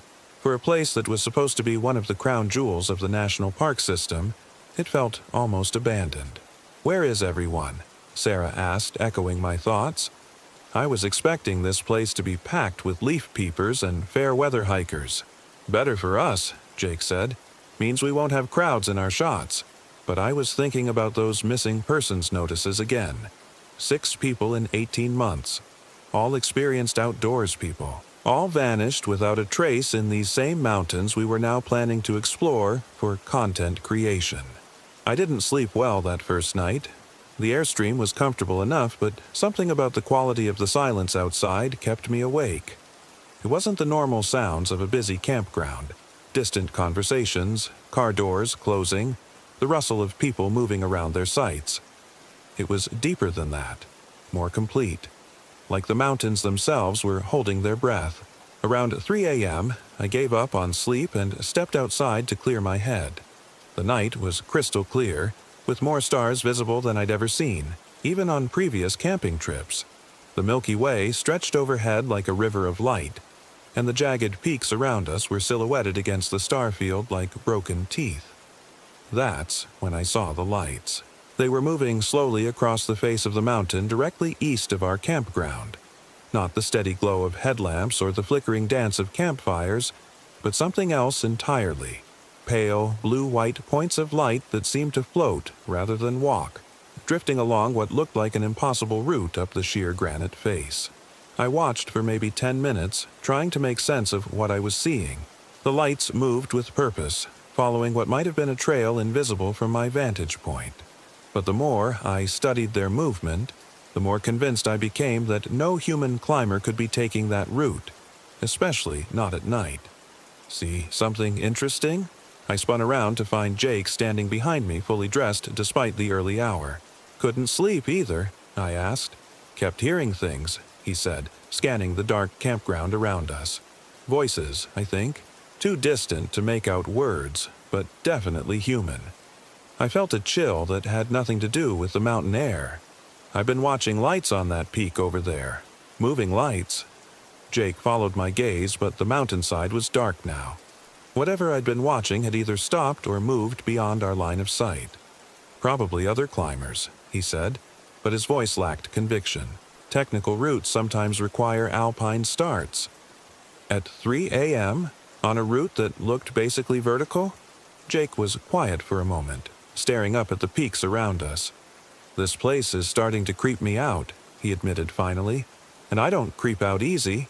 We stood in comfortable silence for a few more minutes, both of us scanning the darkness for signs of movement or light. But the mountains had returned to their previous stillness, giving no hint of the strange activity I'd witnessed.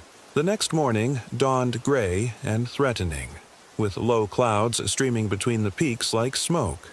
Alex emerged from the airstream looking haggard, complaining about weird dreams and restless sleep. Sarah was unusually quiet, nursing her coffee and staring up at the surrounding ridges with an expression I couldn't read. "Everyone ready for the scenic drive?" I asked, trying to inject some enthusiasm into the group's subdued mood. "Can't wait to get out of this campground," Alex muttered. "Something about this place feels off."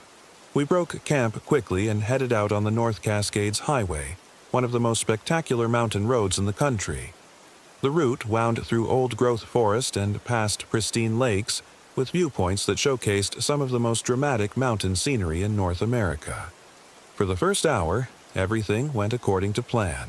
Alex captured incredible footage of the winding road and towering peaks, while Sarah documented our progress for social media. The scenery was everything Jake had promised. Rugged, pristine, and absolutely perfect for our target market of affluent adventure seekers. But as we climbed higher into the mountains, things started to feel wrong. It began with the other cars, or rather, the lack of them. The North Cascades Highway was supposed to be busy with fall tourists, but in 2 hours of driving we encountered maybe half a dozen other vehicles. Even more disturbing, several of those vehicles were abandoned. Cars parked at scenic overlooks with no sign of their occupants, some with doors left open and personal belongings scattered on the ground. "Pull over here," Sarah said suddenly as we approached another empty car at a scenic viewpoint. "I want to check something." The abandoned vehicle was a Toyota 4Runner with Colorado plates, parked at an angle that suggested the driver had stopped in a hurry. The driver's door was ajar, and I could see a backpack and water bottles on the front seat. But there was no sign of whoever had been driving. "This is the third abandoned car we've passed," Jake observed, walking around the vehicle with growing unease. "That's not normal." Alex was filming the scene, his camera capturing the eerie emptiness of what should have been a busy tourist destination. "You think people are just hiking? Left their cars and went exploring? Without locking up? Without taking their gear?" Sarah shook her head. "Look at this." She was pointing to the backpack in the front seat. Through the open door, I could see that it was fully packed for a day hike. Water, snacks, first aid kit, map, the kind of setup an experienced hiker would never leave behind, especially not with the car unlocked. "We should report this to the Park Service," I said, but even as I said it, I felt a growing certainty that something much stranger than simple car break-ins was happening in these mountains. We continued up the highway, but the sense of wrongness only intensified. More abandoned vehicles, viewpoints that should have been crowded with tourists standing completely empty, and always, the feeling that we were being watched from the dense forest that pressed in on both sides of the road. "Marcus," Jake said quietly as we approached the highest pass on the route, "I think we should turn around." I looked at him in surprise. Jake was the eternal optimist, the one who always pushed for more adventure, more risk, more spectacular content. If he was suggesting retreat, something was seriously wrong. Why? "We're getting incredible footage." "That's just it," Alex said from the back seat. "Look at what we're filming. Empty roads, abandoned cars, gorgeous scenery with zero human presence. This isn't adventure content. This is horror movie setup." He was right. Watching the footage later, you could feel the wrongness in every shot. The too perfect mountain scenery, the unnatural silence, the absence of any other humans in what should have been a busy recreational area.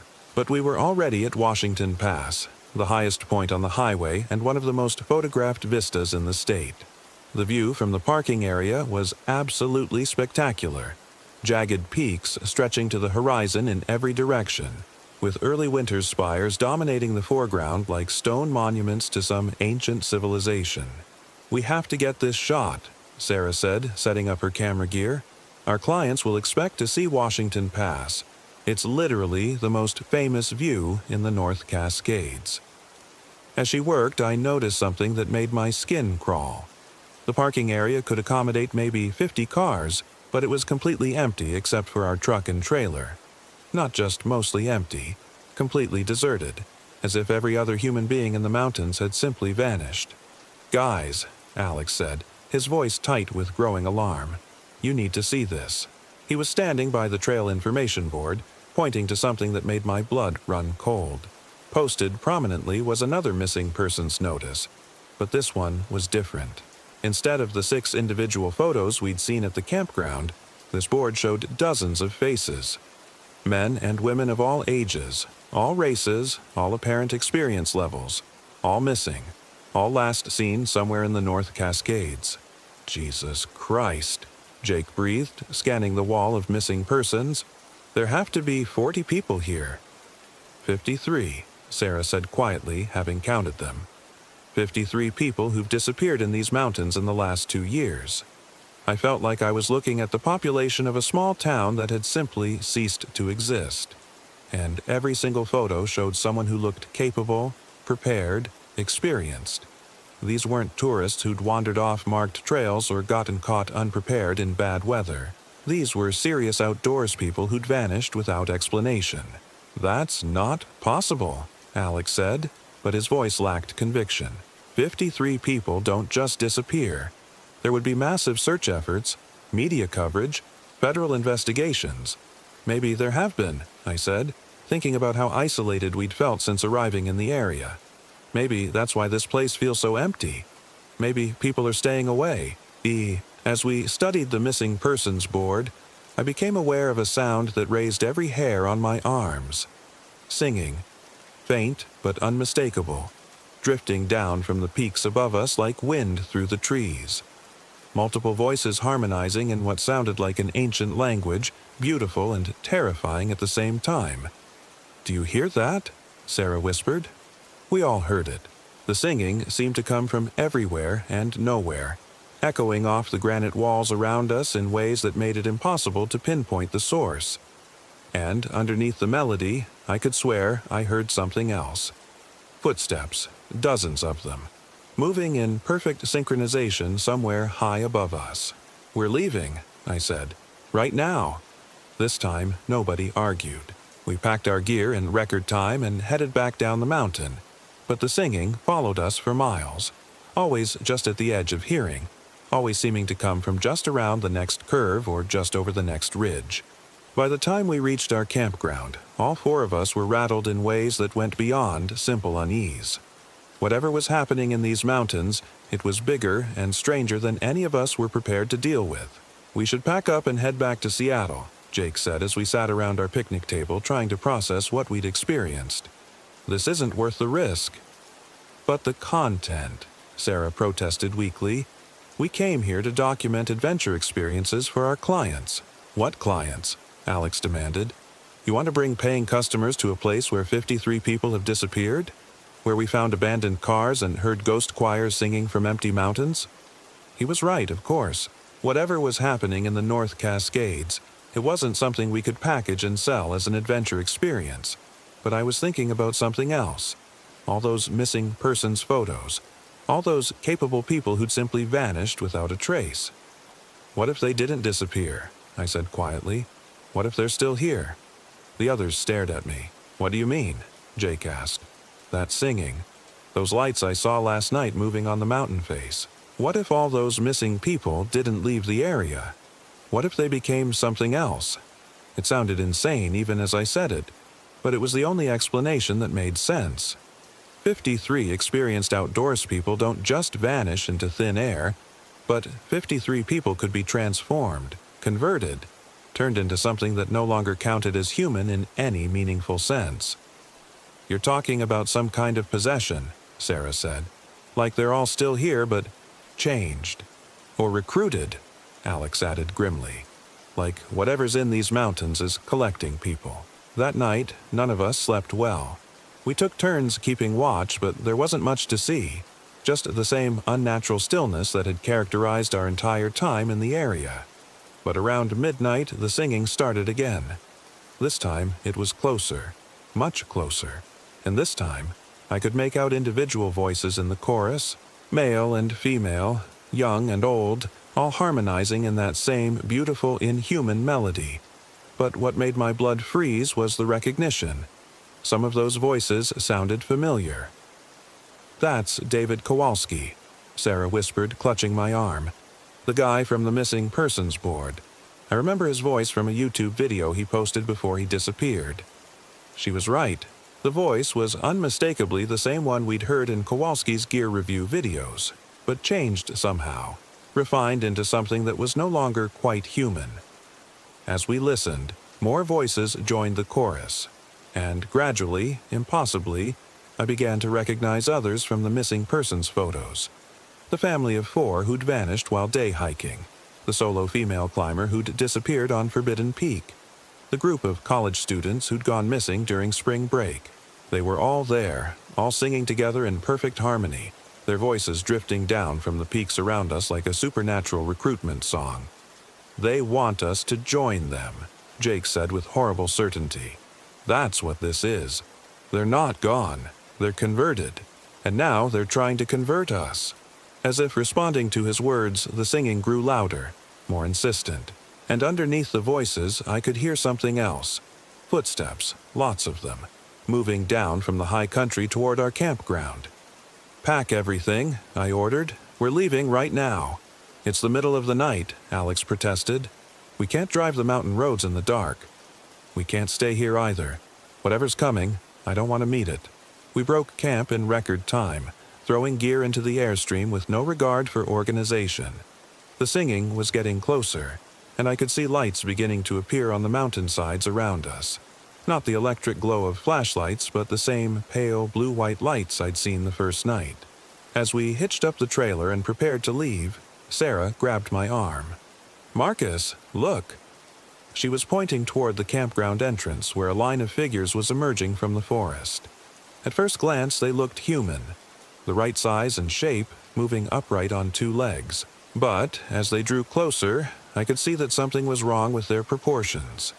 Too tall, too thin, moving with a gliding gait that seemed to cover ground without their feet actually touching the earth. And their faces were smooth and featureless like mannequins that had never been finished. "Drive," Jake whispered. "Drive now." I gunned the engine and we shot out of the campground, trailers swaying dangerously behind us as I took the curves too fast. In the side mirrors, I could see the figures spreading out across the campground we'd just abandoned, moving with purpose but not urgency, like they knew we couldn't really escape. The drive down the mountain was the longest 2 hours of my life. The singing followed us the entire way, always just loud enough to hear but never quite loud enough to block out. And in the darkness beyond our headlights, I could see more of those pale lights moving through the forest, pacing us as we descended toward civilization. It wasn't until we hit Interstate 5 and could see the glow of Seattle on the horizon that the singing finally faded. But even then, I couldn't shake the feeling that something had followed us down from the mountains. Not the entities themselves, but their influence, their hunger, their patient determination to add us to their collection. We never went back to the North Cascades. Summit seekers pivoted to less remote destinations, focusing on day trips and accessible adventures that kept us close to civilization. We never spoke publicly about what we'd experienced, partly because we knew no one would believe us, but mostly because we were afraid that talking about it would somehow call attention to ourselves. But sometimes, late at night when the city is quiet, I can still hear that singing, faint but unmistakable, drifting through the urban noise like a half-remembered dream.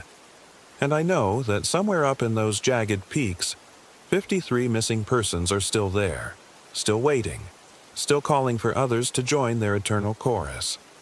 The North Cascades remain open to visitors, of course. The missing persons reports continue to accumulate, slowly, quietly, without the kind of media attention that might scare away tourism revenue.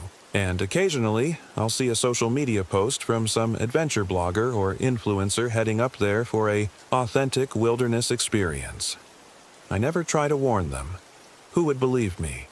And besides, I'm starting to think that some people are meant to be found by the mountains.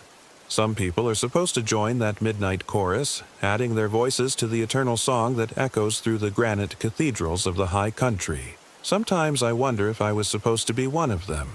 If our escape was really an escape, or just a temporary reprieve. Because the singing is getting louder lately, more insistent. And last week I caught myself researching RV rentals, looking at routes back to the North Cascades, calculating how long it would take to drive up there for just a quick scouting trip. The mountains are patient.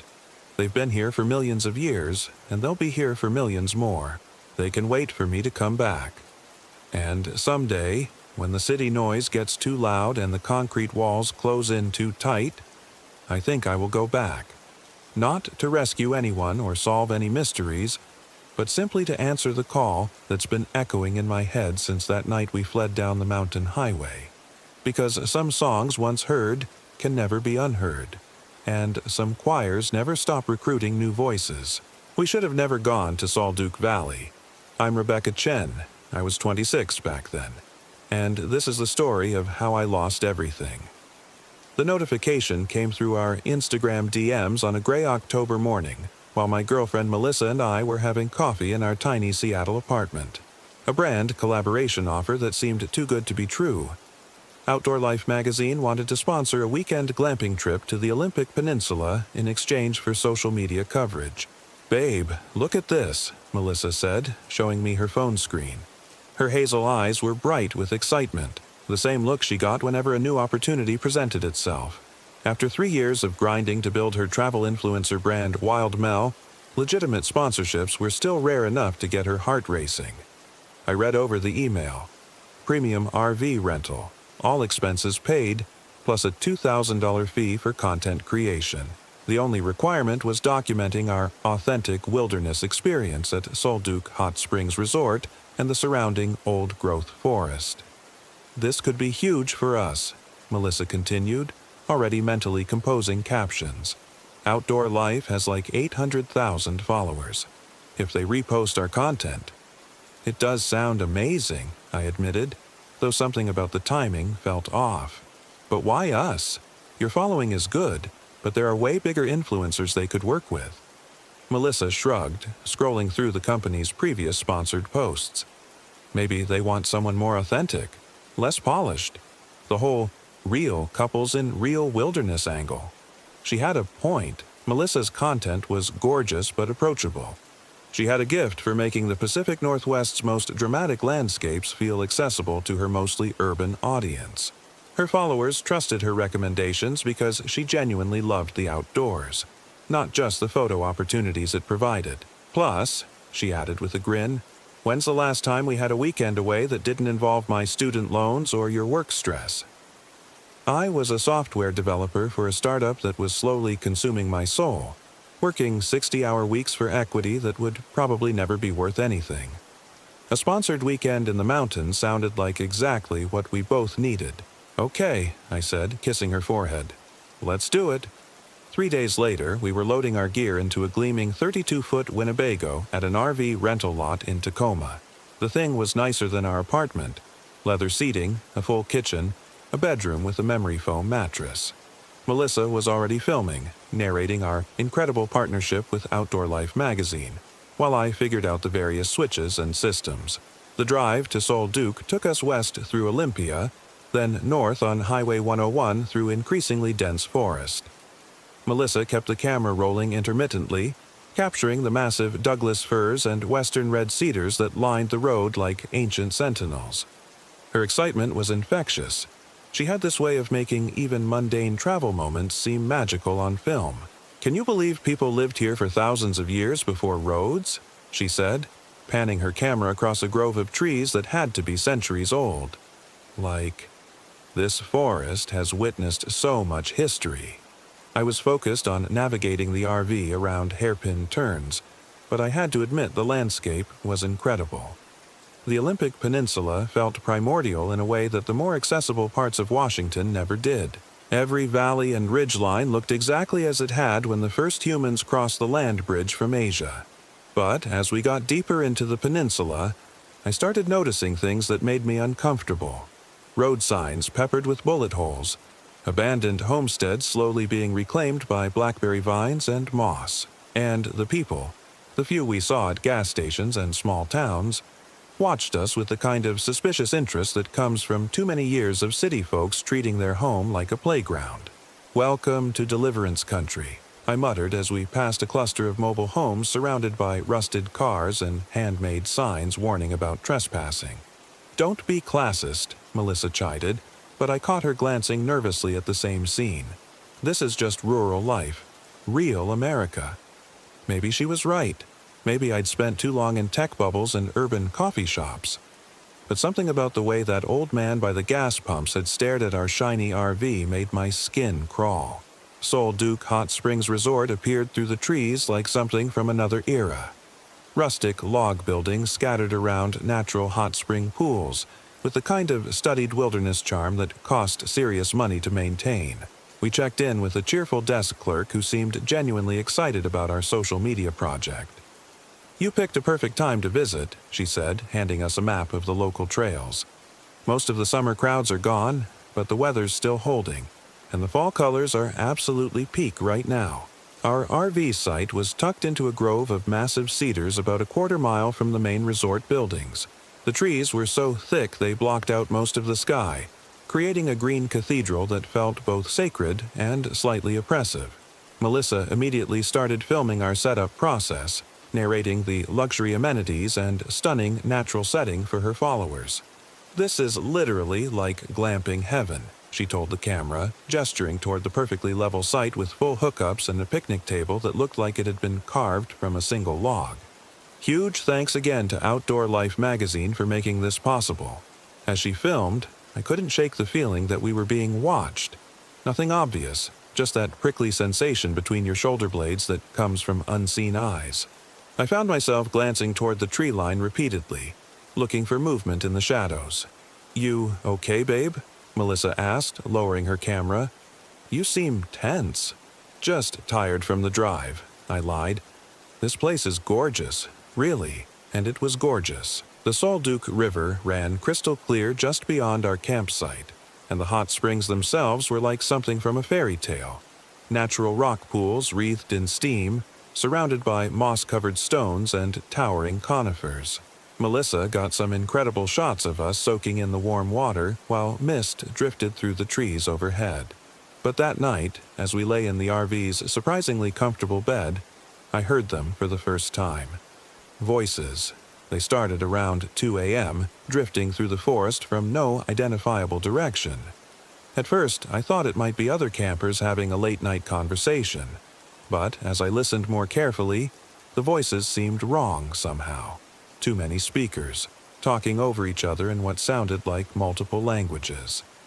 And underneath the babble, a rhythmic sound like chanting or singing. I slipped out of bed and looked through the window, but our campsite was dark and still.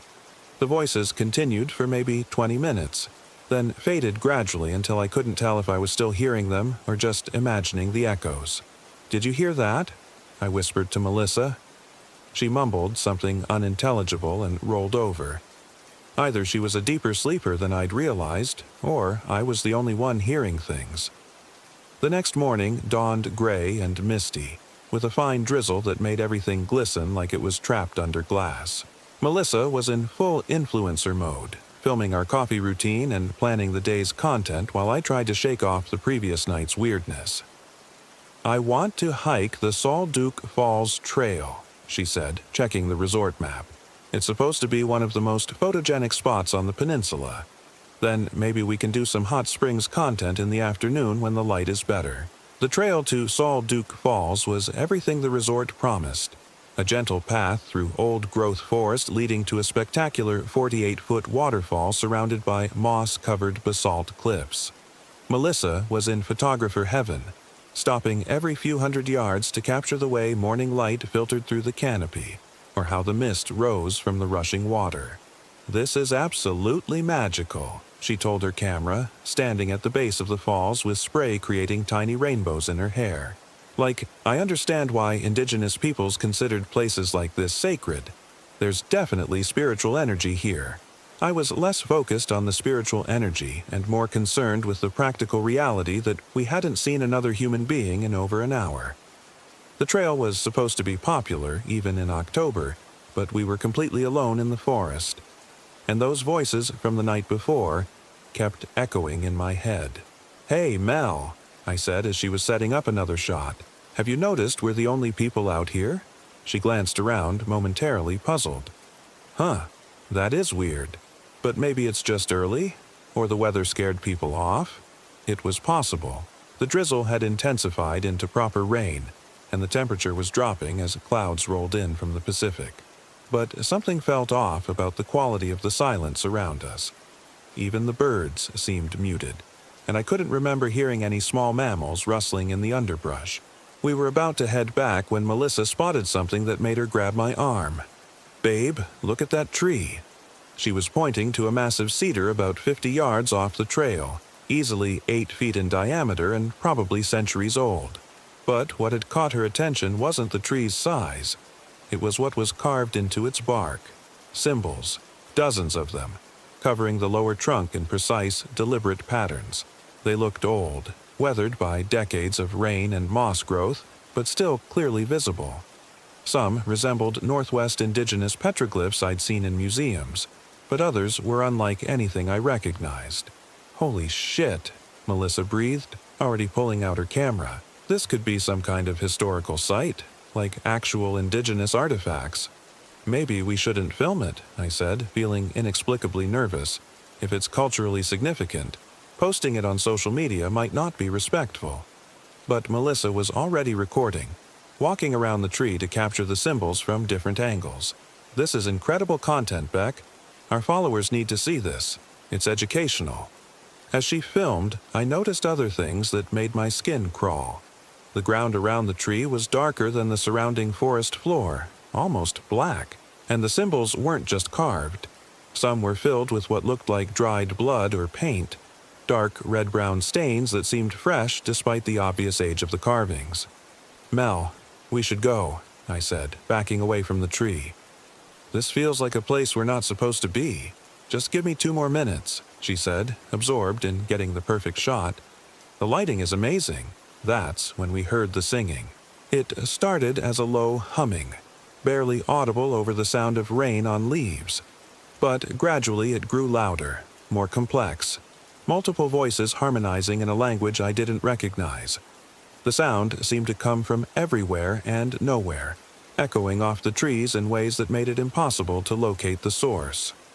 Melissa lowered her camera, finally looking alarmed. "What the hell is that? We're leaving, right now." This time she didn't argue.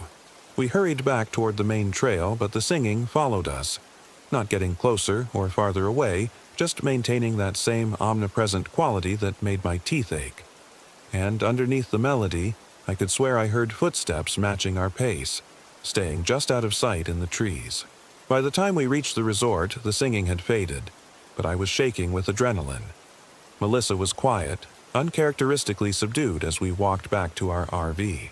"That was probably just other hikers," she said finally, but she didn't sound convinced. "Maybe some kind of group meditation thing. People do weird spiritual stuff in places like this." I wanted to believe her, but I kept thinking about those symbols on the tree. The dark stains. The way the forest had felt empty of normal life. That afternoon, while Melissa edited photos and uploaded content to her social accounts, I walked over to the resort lodge to ask about the carved tree. The same cheerful desk clerk was on duty, but her expression changed when I described what we'd found. "Carved symbols?" she repeated, suddenly less friendly. "Where exactly did you see this?" I described the location as best I could. She listened with growing concern, then excused herself to make a phone call. When she returned, she looked troubled. "Sir, I need to ask you and your girlfriend not to return to that area," she said quietly, "for your own safety." "Why? What's out there?" She glanced around the lobby, making sure no other guests were listening. "There are some cultural sites in these forests that aren't on the official maps, places that are still considered sacred by local tribes, and some that are—" She paused, seeming to choose her words carefully. "Some that have different kinds of significance." "What kind of significance?" "The kind where people who go looking for them sometimes don't come back." A chill ran down my spine. "Are you saying people have disappeared?" "I'm saying these mountains have been home to people for thousands of years, and not all of their traditions involve welcome mats for tourists." Her voice was firm but kind. "Please, just stick to the marked trails. For your own good." I wanted to press for more information, but something in her expression told me the conversation was over. I thanked her and headed back to our RV, my mind racing with possibilities I didn't want to consider. Melissa was outside when I returned, setting up her tripod for golden hour photos by the river. She'd changed into a flowing bohemian dress that looked great on camera but was completely impractical for October weather in the Pacific Northwest. "How'd the photo session go?" I asked, trying to keep my voice casual. "Amazing engagement," she said, scrolling through comments on her phone. "Everyone's obsessing over those tree symbols. I'm getting tons of DMs asking about the location." You didn't post the exact coordinates, did you?" She looked up from her phone with a slightly defensive expression. "I tagged Salduke Valley." "That's it? Why?" I told her about my conversation with the desk clerk. Melissa listened, but I could see her Instagram brain working, calculating the potential viral impact of Forbidden Forest mystery content. "Babe, this could be huge," she said when I finished. "Like, if there's some local legend or indigenous history tied to that tree, our content could go seriously viral. We could be the ones who break this story. Or we could be the ones who disrespect sacred sites and get ourselves in serious trouble." "I'm not trying to be disrespectful," she insisted. "I'm a travel influencer. I document beautiful places so other people can experience them too. That's literally my job." We'd had variations of this argument before. The tension between Melissa's need for content and my growing discomfort with commodifying every experience for social media. But something about this place, these circumstances, made the stakes feel higher than usual. "Just promise me we'll stick to the marked trails tomorrow," I said. "Please." She agreed, but I could see the wheels turning behind her eyes. Melissa was ambitious in ways that had initially attracted me to her but increasingly made me nervous. The influencer economy rewarded risk-taking and boundary pushing, and she was very good at both. That night, the voices came back. This time they were louder, closer, and unmistakably multiple. I counted at least 6 distinct speakers, maybe more, all talking or singing in what sounded like overlapping conversations. The words were in a language I didn't recognize, but the tone was urgent, almost agitated. I slipped out of bed again and peered through the window. At first I saw nothing unusual, just our darkened campsite and the wall of trees beyond. But as my eyes adjusted, I began to make out shapes moving between the trunks.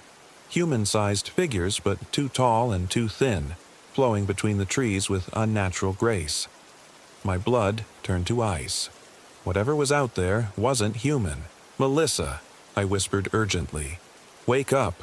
There's something outside." She stirred but didn't fully wake. I shook her shoulder more insistently. "Mel, I'm serious. There are people, things, outside our RV." This time she sat up, instantly alert. "What do you mean, things?" "Look out the window, by the big cedar on the left." She crawled over to peer out beside me. For a moment we both stared into the darkness, and I started to wonder if I'd imagined the whole thing. Then one of the figures stepped into a patch of moonlight, and Melissa gasped. It was definitely humanoid, but wrong in every possible way. Too tall, maybe 7 feet, with limbs that were stretched and elongated like a reflection in a funhouse mirror. Its skin was pale gray, almost translucent, and its face, Its face was a smooth oval with no visible features except 2 dark holes where eyes should be.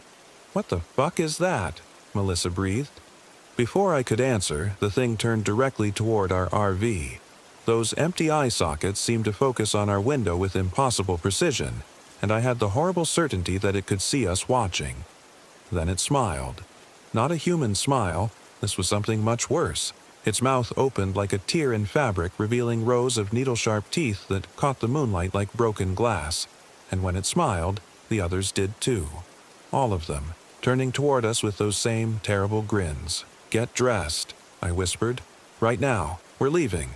It's 3 a.m. I don't care. We're going. Now." For once, Melissa didn't argue. We threw clothes on in panicked silence while the figures outside began to move closer to our RV. I could hear them now. Not the voices from before, but a new sound. Scratching, like fingernails on metal. They were touching our RV. I grabbed our keys and phones while Melissa stuffed essential items into her backpack. The scratching was getting louder, more insistent, and I could see shadows moving past the windows as the thing circled our campsite. "The front door," I whispered. "On 3, we run for the cab and drive out of here." "What about our stuff?" "Fuck our stuff." I counted down, then yanked the door open. The night air hit us like a slap, cold and sharp with the smell of rain and something else. Something organic and wrong, like rotting flowers. The figures were everywhere, dozens of them, standing between the trees, watching us with those empty eye sockets and terrible smiles. But they weren't moving to intercept us, just observing, like we were some kind of entertainment. We ran. The RV's engine turned over on the first try, and I gunned it out of the campsite without bothering to unhook the utilities. Behind us, I could see the pale figures in the rearview mirror, still standing motionless among the trees, still smiling those needle-toothed grins. "Jesus Christ," Melissa was saying over and over. "Jesus fucking Christ." What were those things? I had no idea, but I wasn't stopping to find out. We drove through the dark forest in terrified silence, taking the winding mountain roads way too fast for safety. Every shadow between the trees looked like it might be hiding more of those creatures, and I didn't feel safe until we hit Highway 101 and could see other cars, other signs of normal human civilization. We didn't stop until we reached Port Angeles, where we found a 24-hour diner and sat in a fluorescent-lit booth drinking terrible coffee and trying to process what we'd seen. "We have to go back," Melissa said after her third cup. "All our gear is still there, our clothes, my equipment, everything. Are you insane? After what we just saw?" "Babe, that was probably just some kind of local prank. Like rural people fucking with city tourists. It happens all the time." I stared at her in disbelief. "Those weren't people, Mel. People don't look like that. People don't move like that." "Then what were they? Aliens? Monsters? Come on, Beck. There has to be a rational explanation." But even as she said it, I could see the doubt in her eyes. She'd seen the same impossible figures I had, those smooth faces and needle teeth. She was just too invested in her rational, social media-friendly worldview to accept what her eyes had shown her. "I'm not going back," I said firmly. "We'll call the resort in the morning. Tell them there was an emergency. They can keep our stuff." "That's like $2,000 worth of gear." "I don't care." We ended up driving straight back to Seattle that morning, both of us exhausted and still jumping at shadows. Melissa was quiet for most of the trip, staring out the window and occasionally checking her phone. I could see her mentally composing and discarding different versions of what had happened, trying to find an angle that would work for her social media without making her sound crazy. She never found one. Instead, she posted a generic "trip cut short due to weather update" and never mentioned the tree symbols or the figures in the forest. Her followers were disappointed but understanding, and within a week the whole Saul Duke experience seemed to fade from her public persona. But it didn't fade from our relationship. Melissa became obsessed with researching what we'd seen. She spent hours reading about Pacific Northwest folklore, indigenous legends, cryptid sightings, paranormal encounters. She joined online forums devoted to unexplained phenomena and started following accounts that claimed to document supernatural encounters. "Look at this," she'd say, showing me her phone screen filled with blurry photos and wild conspiracy theories. "Other people have seen them too. The pale ones, they call them. There are reports going back decades." I didn't want to look. I didn't want to think about those needle teeth and empty eye sockets. I wanted to forget the whole experience and pretend it had never happened. But Melissa couldn't let it go. And, as the weeks passed, I started to notice changes in her behavior that went beyond simple obsession. She stopped sleeping well, often waking up in the middle of the night claiming she could hear voices calling her name. She became paranoid about being watched, constantly checking over her shoulder when we were out in public. And her social media content shifted away from travel and outdoor adventure toward increasingly dark, esoteric topics that alienated her usual audience. The worst part was the dreams. She started having the same nightmare every few nights, walking through a dark forest toward a massive tree covered in carved symbols, while pale figures watched from the shadows. In the dream, she said, she could understand their language, and they were telling her to come back, to return to the place where she belonged. "They want me to finish what I started," she told me one morning after a particularly bad night. "When I filmed those symbols, I started something, and now they won't leave me alone until I go back and complete it." Complete what? I don't know. Some kind of ritual maybe, or ceremony. They keep showing me things in the dreams. How to carve new symbols, what words to say. It's like they're teaching me. The rational part of my brain insisted this was all psychological trauma manifesting as elaborate delusions. But the part of me that had seen those creatures with my own eyes knew better. 2 months after our Sol Duke trip, Melissa announced she was going back. "I have to," she said, packing her camera gear with the mechanical precision of someone following instructions they couldn't refuse. "They won't stop calling until I do." "Then I'm coming with you." "No." Her voice was firm, decisive. "This is something I have to do alone. They made that very clear. Mel, you're scaring me. This isn't you talking." She looked at me then with eyes that were hers but somehow not hers. Still hazel, still beautiful, but filled with the knowledge that didn't belong to the woman I'd fallen in love with. "Maybe it never was me talking," she said quietly. "Maybe I was always supposed to be something else." She left that afternoon, driving her Honda toward the Olympic Peninsula with a trunk full of camera equipment and a notebook filled with symbols she claimed to have learned in dreams. I begged her to stay, threatened to call the police, even tried to hide her car keys. Nothing worked. She was going back to Sol Duke Valley, and nothing I could say or do would stop her. That was 3 months ago. The police searched for 2 weeks before officially declaring her a missing person. They found her car in the Sol Duke Hot Springs parking lot, unlocked with her purse and keys still inside. But there was no trace of Melissa herself, and no evidence of what had happened to her. The search and rescue teams combed the forest for miles in every direction. They brought in dogs, helicopters, thermal imaging equipment. They interviewed every resort guest and employee from the past month. They checked every hospital and morgue within a 100-mile radius. Nothing. Melissa had simply vanished into the forest, leaving behind only her abandoned car and a notebook filled with increasingly elaborate symbol drawings that the investigators couldn't make sense of. I know what happened to her, of course. I know where she went and why she couldn't come back. But I can't tell the police or her family or anyone else, because who would believe me? Who would accept that the woman they loved had been claimed by ancient things that live in the deep woods and collect people like trophies?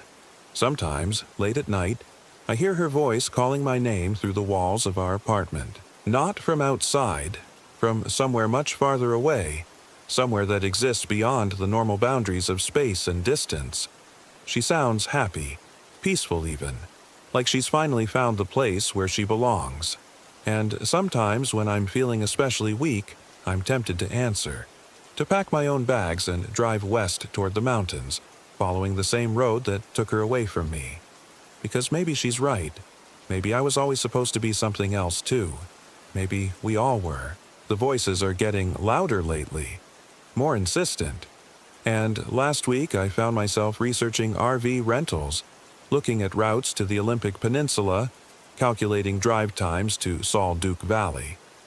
I tell myself I just want to find her, to bring her home, or at least learn what really happened in those dark woods. But deep down, I know the truth. I'm not going there to rescue Melissa. I'm going there to join her, because the Pale Ones don't just take people. They convert them, transform them into something new, something that belongs to the forest and the ancient rhythms that governed this land long before humans arrived with their roads and cameras and desperate need to document everything. Melissa tried to capture them on film, to turn their mystery into content for her followers. But they captured her instead, added her to their collection of lost souls who wandered too far from the marked trails and discovered that some places aren't meant for visitors. Some places are meant for residents.